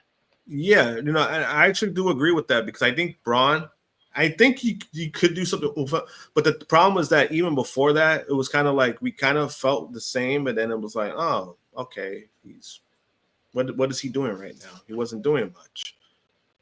So I think by WrestleMania, or you do something within that, he could become more established, and I think that it wouldn't be wrong for him, because then at least he sets up your future. He could be a future guy going forward, but it's one of those things where for them to do it this soon, I'm like, the fucking thing happened at the ending of April, and then now you're already building tension in beginning of July. This is what we're doing. I was like, all right, like it's some bullshit to me. They're just such masters at the hot shot bullshit. It's true. Like they just don't stick to nothing. And then when they do, it's too long. And then when they do, it drags. That's the problem too. Yep. Here we are. North, you got to rewind back. We were talking about SmackDown for a while. It felt longer than it needed to be, so I'm not going to bring it up again. But you can always comment, and I will try to highlight the comments on screen. In an interview with Chris Van Vliet on Insight, Saraya spoke about a possible return to WWE. On the decision to sign with AEW, she says, "I was never open to the idea of wrestling again, but because I just assumed I wasn't going to. So when me and WWE parted ways, I was like, what the fuck am I going to do with my life now? I can't wrestle. What the hell am I going to do? I was a little stressed out. WWE was calling me again to come back. Hunter was the one that called me, and then AEW called me at the same time. So I was just like, well, what the fuck do I do? Who do I go with? And then WWE was like, if you want to wrestle again at some point, we can check your neck and we'll keep that coin in your back pocket. And I was like, okay. Then I was going to do a GM role again there. So I was like, okay, that sounds great. But then AEW called me and they were just like, we'll sign your brother. And I was like, okay. On being a free agent now, he says, I'm a free agent now. I could pop up anywhere. No, my contract's done. That's one thing that helped, is because they gave me the opportunity to walk away from this contract. Is there a non-complete? No, she said. Tony was great, and it was a clean split. On whether the WWE return would be as Paige or Saraya, she said Paige, 100%. I miss Paige so much. I tell people all the time. So again, when I went to AEW, I didn't want to be close to my character in WWE because of the comparisons. I was like, okay, and then I ended up being like a chicken shit heel with AEW, which is all fun and good, but there's a ceiling to that. Whereas Paige, I mean, she's generational. I love her. She's badass, tough as nails, just screaming all the time. I loved being her. She was a fucking badass, and that felt more like an elevated version of myself rather than doing what I was doing in AEW. But again, that was my decision to be like that. But then I was like, damn, I wish I leaned more into my original character, but it is what it is. You live and you learn. On a possible WWE Evolution appearance, he says it's like bittersweet because the first one I couldn't be on it because of my neck. So if I had the opportunity to be on this all-female pay-per-view, of course, yeah, I would think about that. And then finally, you got Tyler Bate, who clarified his status, and he is in fact apparently benched. He's not injured. He's been off of WWE TV since a match on WWE Main Event in late May. He was on the pre-WrestleMania episode of SmackDown the last time he was on main programming. He posted to Instagram to share a photo of himself saying, not injured, waiting. The fact that this guy was viewed as one of the best young wrestlers in the world like 5-6 years ago. He was signed to WWE at what, 18, 19? And they've done nothing with him when you really think about it. It's kind of sad. And then we'll finally finish off WWE with NXT. They did 695,000 viewers. The show featured Ava announcing NXT representatives in the WWE Evolution Battle Royal, which will include Lola Vice, Kaylani Jordan, Izzy Dane, Tatum Paxley, Lash Legend, and Jada Parker. This led to Fatal Influence, Jordan Grace, Lash, a returning Stephanie Vicaire who got a big pop, Julia, who was treated like a jobber, Jada, Natalia, Maxine Dupree, and more, all coming out to brawl to hype Evolution to close the broadcast. This segment fucking sucked. Fucking sucked. An embarrassment. It took this and the Jordan Grace and Mariah May vignettes took women's wrestling back about a decade. It's kind of sad. Ricky Saints. Yeah. Ricky Saints was able to overcome the Vanity Project gauntlet to win a shot at Ethan Page for the NXT North American Championship at Great American Bash. He announced the stipulation for the match will be Falls Count Anywhere. Charlie Dempsey picked up a win over Tavion Heights to keep him in the no quarter catch crew due to Ren Sinclair throwing in the towel. Joe Hendry and Mike Santana beat High Rise. Post-match, Trick Williams joined High Rise to beat down his Slammiversary opponent. And Hank and Tank picked up a win over the Culling to retain the NXT Tag Team Championships in the main event. That was NXT. Great. It was not a good show. Great. Corey Haynes of BodySlam.net reports that Shayna Baszler was backstage at NXT this week and was listed as a producer. Why is all of this so uninteresting? She was a new producers, typically shadow veteran producers while they train for the job. She was let go from WWE in May. Dave Meltzer noted that Baszler's non-complete clause prevents her from working anywhere else until August 2nd. Additionally, Meltzer reported that a bigger deal was made out of the story than what it was. According to Meltzer, Baszler has been backstage producing other matches before in NXT, and he stated she has been at NXT tapings. She's been agenting other matches, but this is the first one to come out. But it's not like she's taking a job as an agent. She's doing it since she's around and they've asked her. She was released from WWE in May. In a Twitch stream, she expressed interest in returning to Japan with regards to possibly being a long-term backstage producer. She said, yeah, could be the possibility there. Sure, I would have to decide if I'm ready to be done, but that's the whole other thing. You know what I mean? I still think I have some stories to tell. So we shall see what goes down with Shayna Baszler. Whatever. JJ is so disgruntled with WWE this week. I love it. Yo, this shit just went. Yo, we just had like such a fire first 2 hours, and then as soon as you flip the verse, this shit, I am sorry to y'all, because this shit has just went like a sinking ship. Oh my god. WWE ID championships will be determined during SummerSlam weekend. The WWE ID Twitter account announced on Tuesday that the inaugural champions will be named in the August 1st show from GCW in New Jersey. Kylie Ray will face Azara Zakir and Zeta Steele to determine the champion for the women's title, while the men's title will be determined with quarterfinal matches with Jack Cartwheel versus Sean Legacy, Bryce Donovan versus Cappuccino Jones, and semifinals will see Brad Baylor versus the winner of Cartwheel versus Legacy, and Ice Williams versus the winner of Donovan and Jones. And speaking of there, you had WWE Evolve this week. You had Callie Armstrong beating Natalya to retain the WWE Evolve Women's Championship. Jin Tala attacked Kylie after the matchup to reveal she's the mystery attacker of the women's roster. Lindsay Dorado and Jackson Drake had a contract signing for the Evolve Men's Championship matchup next week, where Vanity Project will be banned from ringside. Keanu Carver was disqualified against Timothy Thatcher, while Chantel Moreau picked up a win over Mason Holiday. Post-match, Monroe staked her claim for the WWE Evolve Women's Championship until Kylie Ray and the debuting Tyra May Steels interrupted. They got into a brawl with Tyra standing tall. And GCW, they had 3 shows this week. They had Top Play, which was last Saturday. The show featured YDMP and Marcus Mathers defeating Billy Starks, Megan Bain, and Miya Yamashita in a fantastic trios match that stole the entire show. Dave Meltzer rated that 4.5 stars. That was one of the best matches of the week. JCW had Born Almost on the 4th of July. The show featured Matt Tremont beating Mad Dog Conley in a dog collar match to retain the GCW Ultraviolent Championship.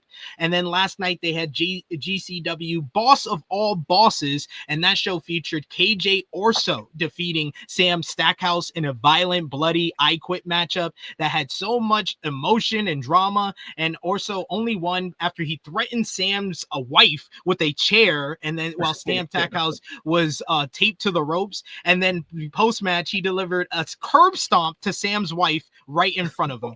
I've been loving Fuego del Sol ever since he became KJ Orso. He's been awesome. He's been really good.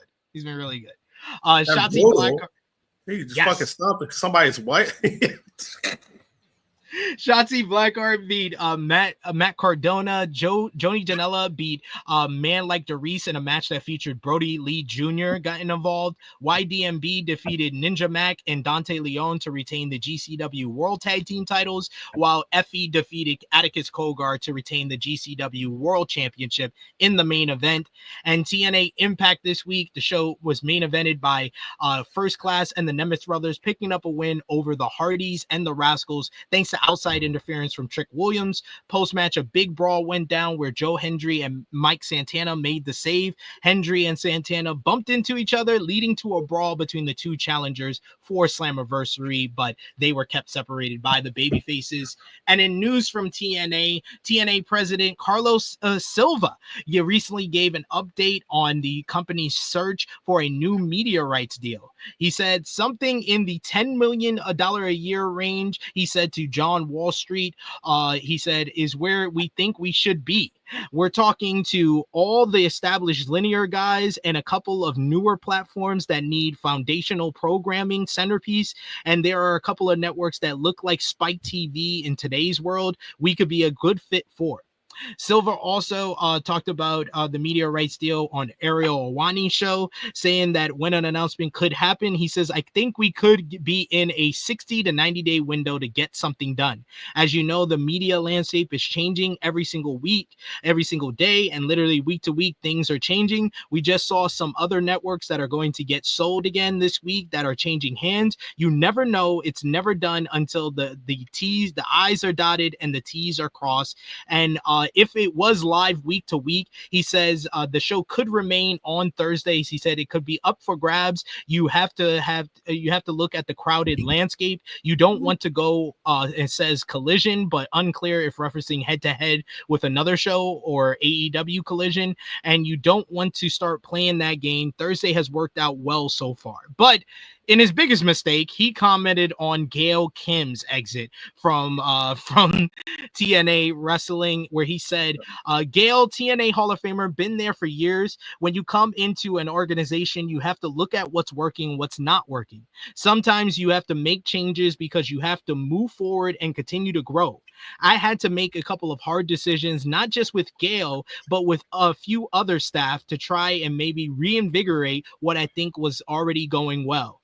But at least from what I've learned in my career over the last 25 years, when things are going a little bit well, that's not the time to sit and be happy. Everyone is chopping to try to get you. We kind of a little more regressive in making changes. We thought we needed to make to reinvigorate the locker room, maybe reinvigorate the knockouts division, which I think we've done, elevate a few people that needed to be elevated and give them more opportunity, more responsibility. In a post on Twitter, Kim responded on the comments and said, on comments recently about the knockouts division needed to be reinvigorated, I want to let it be known that I was pushing for that for a year, plus before Carlos Silva even came in. To grow homegrown talent and do more with the knockouts division, I was fighting for that since Scott departed. My loyalty and passion towards the knockouts division should never be questioned, and how I wanted that division to be upheld. I fought for them on the weekly, just wanted my thoughts to be clearly delivered. Carlos Silva, he was a dummy for even answering that question about Gail Kim. Like, what the fuck? You cut Gail Kim and it was universally criticized, and you're gonna say that it was because you can't stay the same? I hate everything about this. I even hate his comments about elevation and not being happy, and when things are going well, you gotta try. TNA has officially been poisoned by the WWE. Because they don't know how to just stay the fucking course. They just gotta evolve and change and rewrite shit and make things. Wait, who the fuck is telling y'all that this is evolving or things is becoming better? Things are getting a little worse when you're trying to make things better. And that sounds very WWE-like. And TNA is partnered with WWE. So WWE's poisonous ways is already starting to affect TNA's thinking. And that's not a good thing.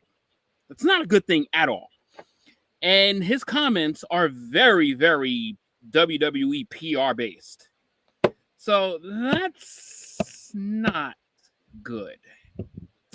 Not good at all. Not at all. He literally said it's not broken, but we got to fix it. Just a dumbass. He's a fucking dork.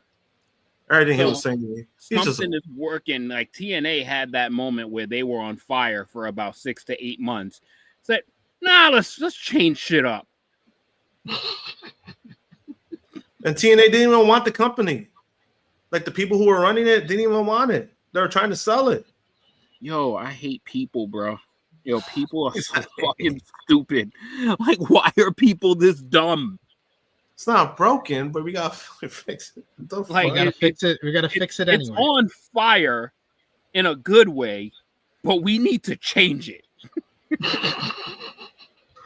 All right, let's go. We're gonna close off things with our final 2 segments, which is matches of the week, moment of the week, and best and worst of the week, as well as the final predictions for the big shows, which we'll do rapid fire for that.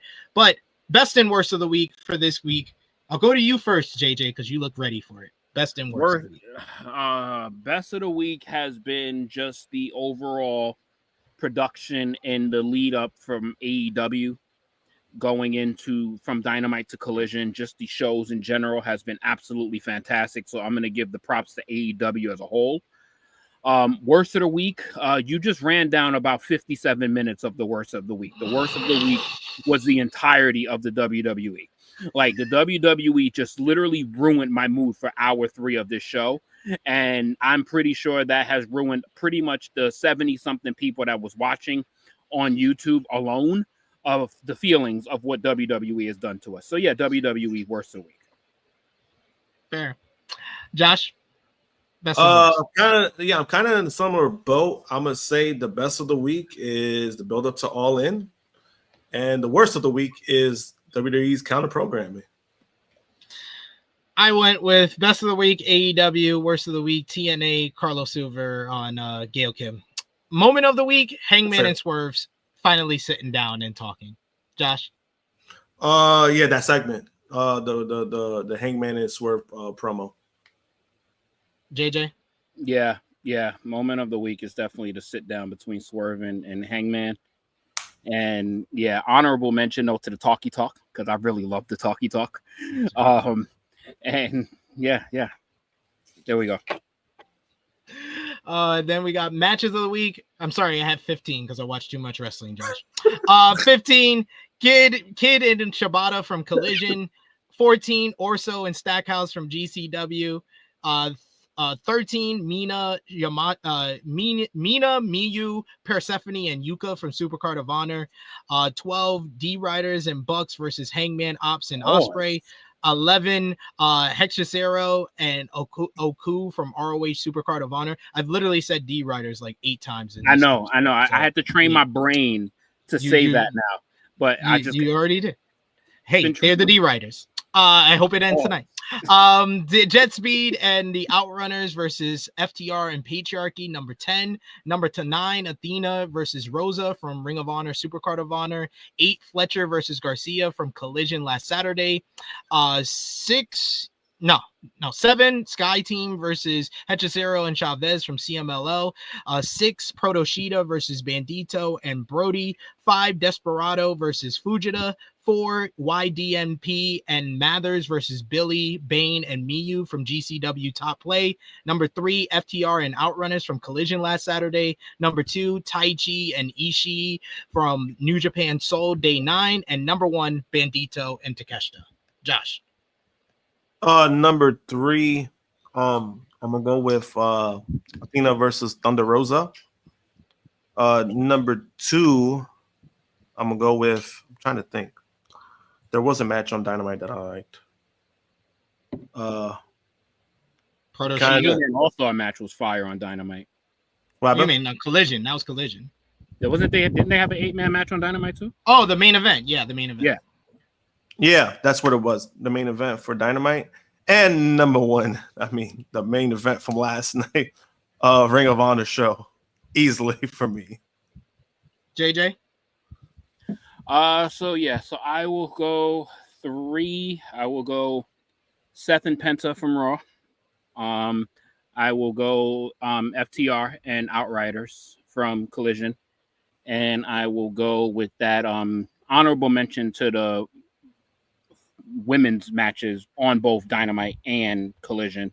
But I did enjoy the main event for Dynamite a lot with Will and Gang, and I forgot who. Literally, there's 8 participants in the match, so forgive me, but that match was really, really good.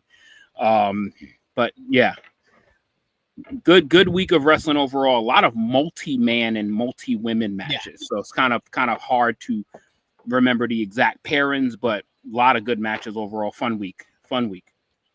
Facts.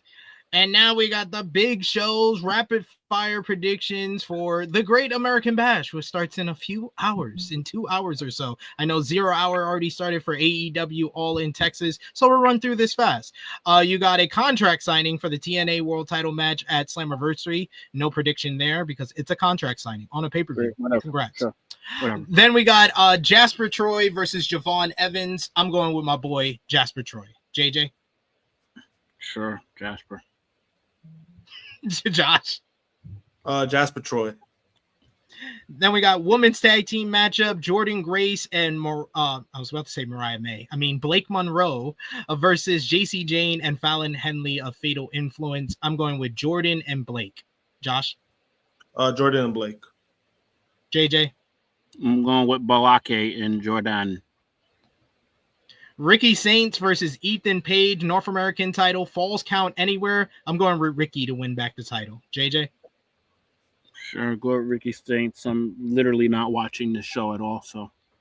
Josh? Ricky Saints. Sol Ruka versus Izzy Dame for the Women's North American Championship. Sol Ruka for me. Josh? Soga retains. JJ? Oh, Ruka. And the main event, Obafemi defends against Yoshihiki Inamura for the NXT Championship. Obafemi, of course. JJ? Oba. Josh? Oba. And then tonight, WWE Saturday Night's main event, LA Knight versus Seth freaking Rollins. I'm going with Rollins for the win. JJ? Seth. Josh? I'm going with Seth. Randy Orton goes one-on-one with Drew McIntyre. I'm going with Orton thanks to interference from Jelly Roll. JJ? Randy Orton. Drew never wins big moments. Josh? Randy. Then we got for the United States Championship, Solo Sikoa defends against Jimmy Uso. Solo, of course. Josh? So, why is this? Who asked for this match? Yo, I was waiting for that. See? JJ? Who cares? No contest. Oh my God. The main event, Gunther defends the World Heavyweight Championship against Goldberg in Goldberg's retirement matchup. Gunther better win. JJ? Goldberg. You see, Oh you God. see, that's telling when Josh? he said Gunther better win. That's pretty telling. I'll go with Gunther. He better fucking win. Don't wish this upon him. Oh, God. Then it's WWE Evolution tomorrow night. You got the Evolution Battle Royal. I'm going with Stephanie Vicaire to win. JJ? Oh, yeah, I'm going on my base, Steph. Stephanie's got to win. Josh? Stephanie got to win. That's the best option. Then we got Jade Cargill versus Naomi. Fall in a no-holds-barred matchup. It's Jade's hometown, so Jade wins. Josh? I kind of got Naomi winning. JJ? I'm going to go with Jade because Naomi's going to get her payback by taking the title that she wins. Oh, you know what? Yeah, You're right. You forgot the rule. No one who has the Money in the Bank briefcase ever wins, Josh. Yeah, you're right. I'm going with Jade.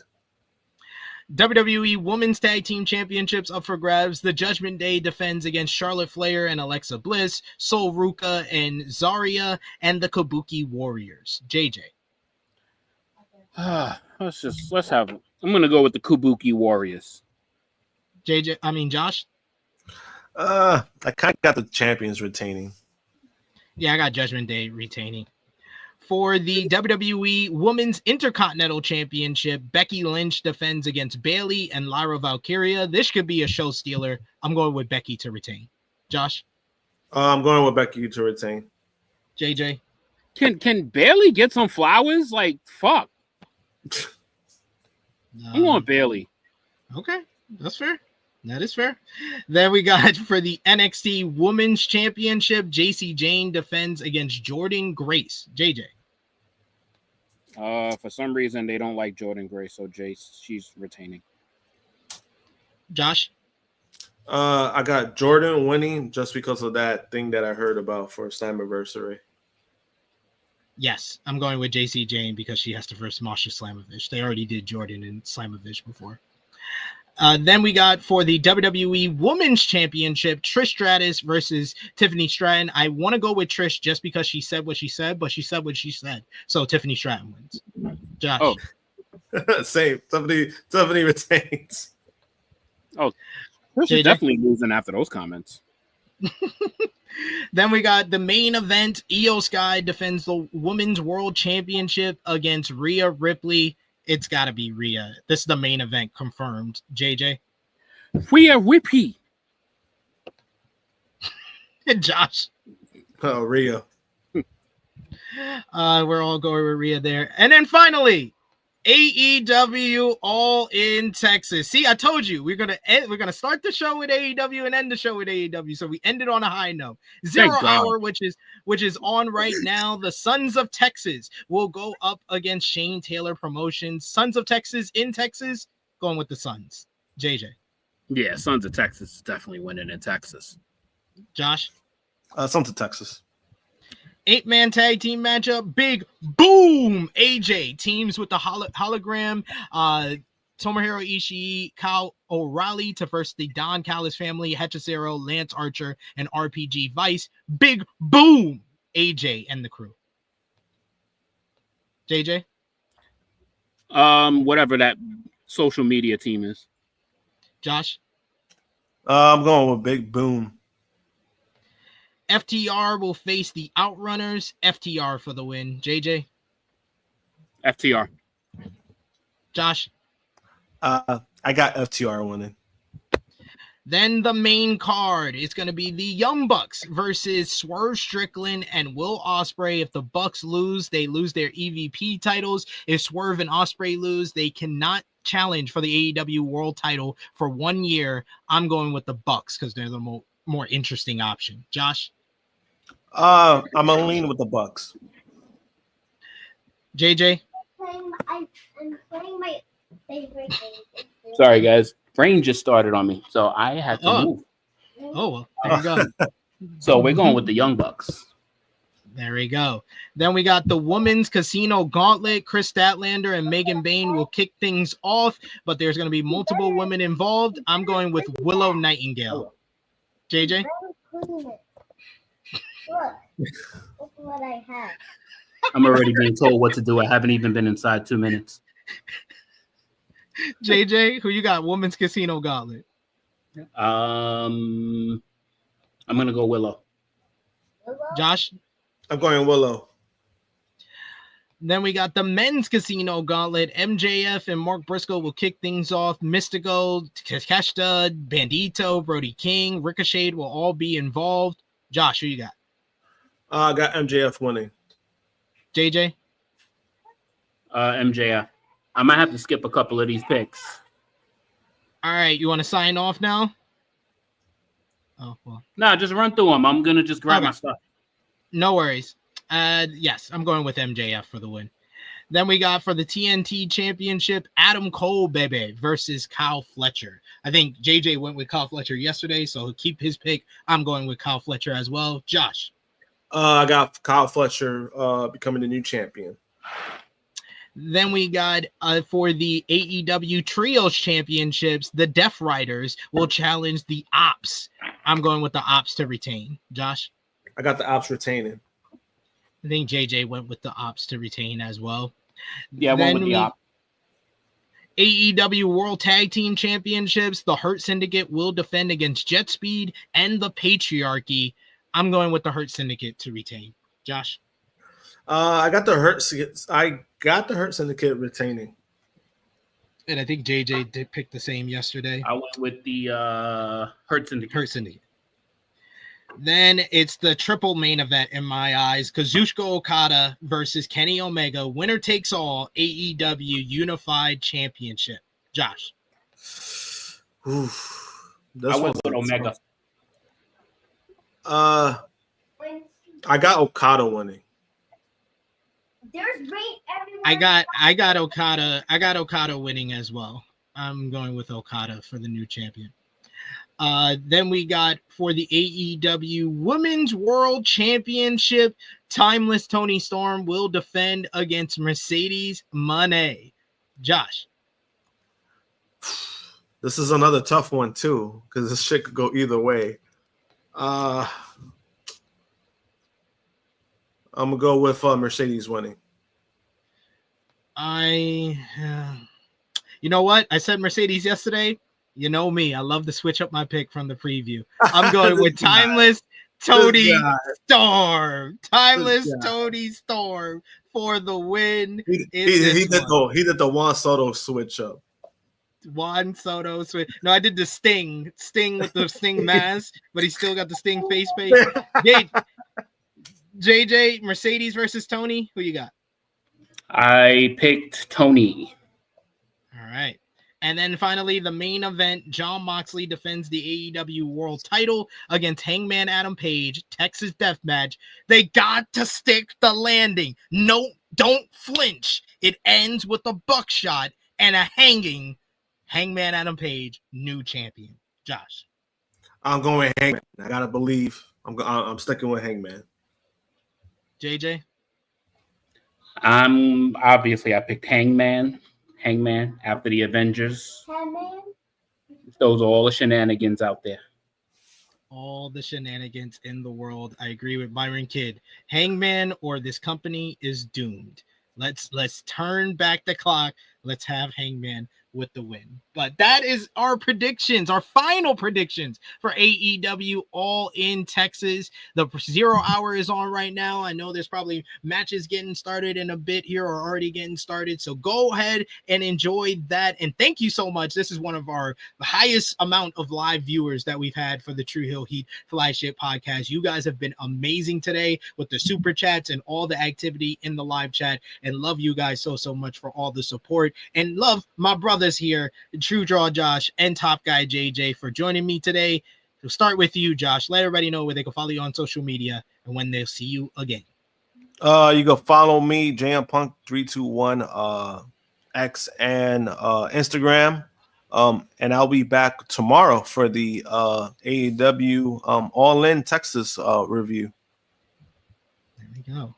And JJ, let everybody know where they can follow you. On Instagram, you can find me at TrueHill_Top Guy JJ, and on the YouTube channel, probably about a week after all the craziness that happens. I think I won't be available for a Rated Raw review on Tuesday, but I should be available next week, and then I got to hammer down my date for next month's THH. There we go. There we go. So enjoy that. And thank you so much for joining us today, Top Guy JJ. Shout out to Miss Krssi Luv, who hopefully will be back with us next week. She's still doing her world traveling. And thank you so much to our producer and everyone who joined us in the live chat today. You can follow me on social media at TrueHillSB3. Follow the gang, Facebook, Twitter, Instagram, TikTok at Tru Heel Heat. Patreon.com/Tru Heel Heat. $3 a month gets you exclusive content. The best place to support us when we are not live here. And we're going live in about an hour and a half for the main card of AEW All In Texas. So join Romeo, the Around the Point fellas, as well for our All In Texas watch party. And later tonight, we got a WWE Saturday night's main event watch party, as it's all in week here on Tru Heel Heat. I'll be back live with you tomorrow, 11:05 a.m. Eastern time, with our AEW All In Texas review with Josh. We got Professor Chris of the NWA podcast and our good brother John Escudero of Dirt Sheet Radio joining us for that. So it's going to be a jam-packed one. So join us for sure, as we're going to have a good time. And then we got the watch party for Evolution. We got reviews of Saturday night main event and Evolution on Monday. So I hope you all will join us for all of that as we close off All In week. But enjoy today's show. Enjoy all the shows and enjoy pro wrestling. For True Jaw Josh, for Top Guy JJ, for everyone who joined us in the chat today. Much respect to all of y'all, and thank you so much for supporting us here at Tru Heel Heat. This has been Tru Heel Heat 337, All In on Great American Evolution main event. We are signing off until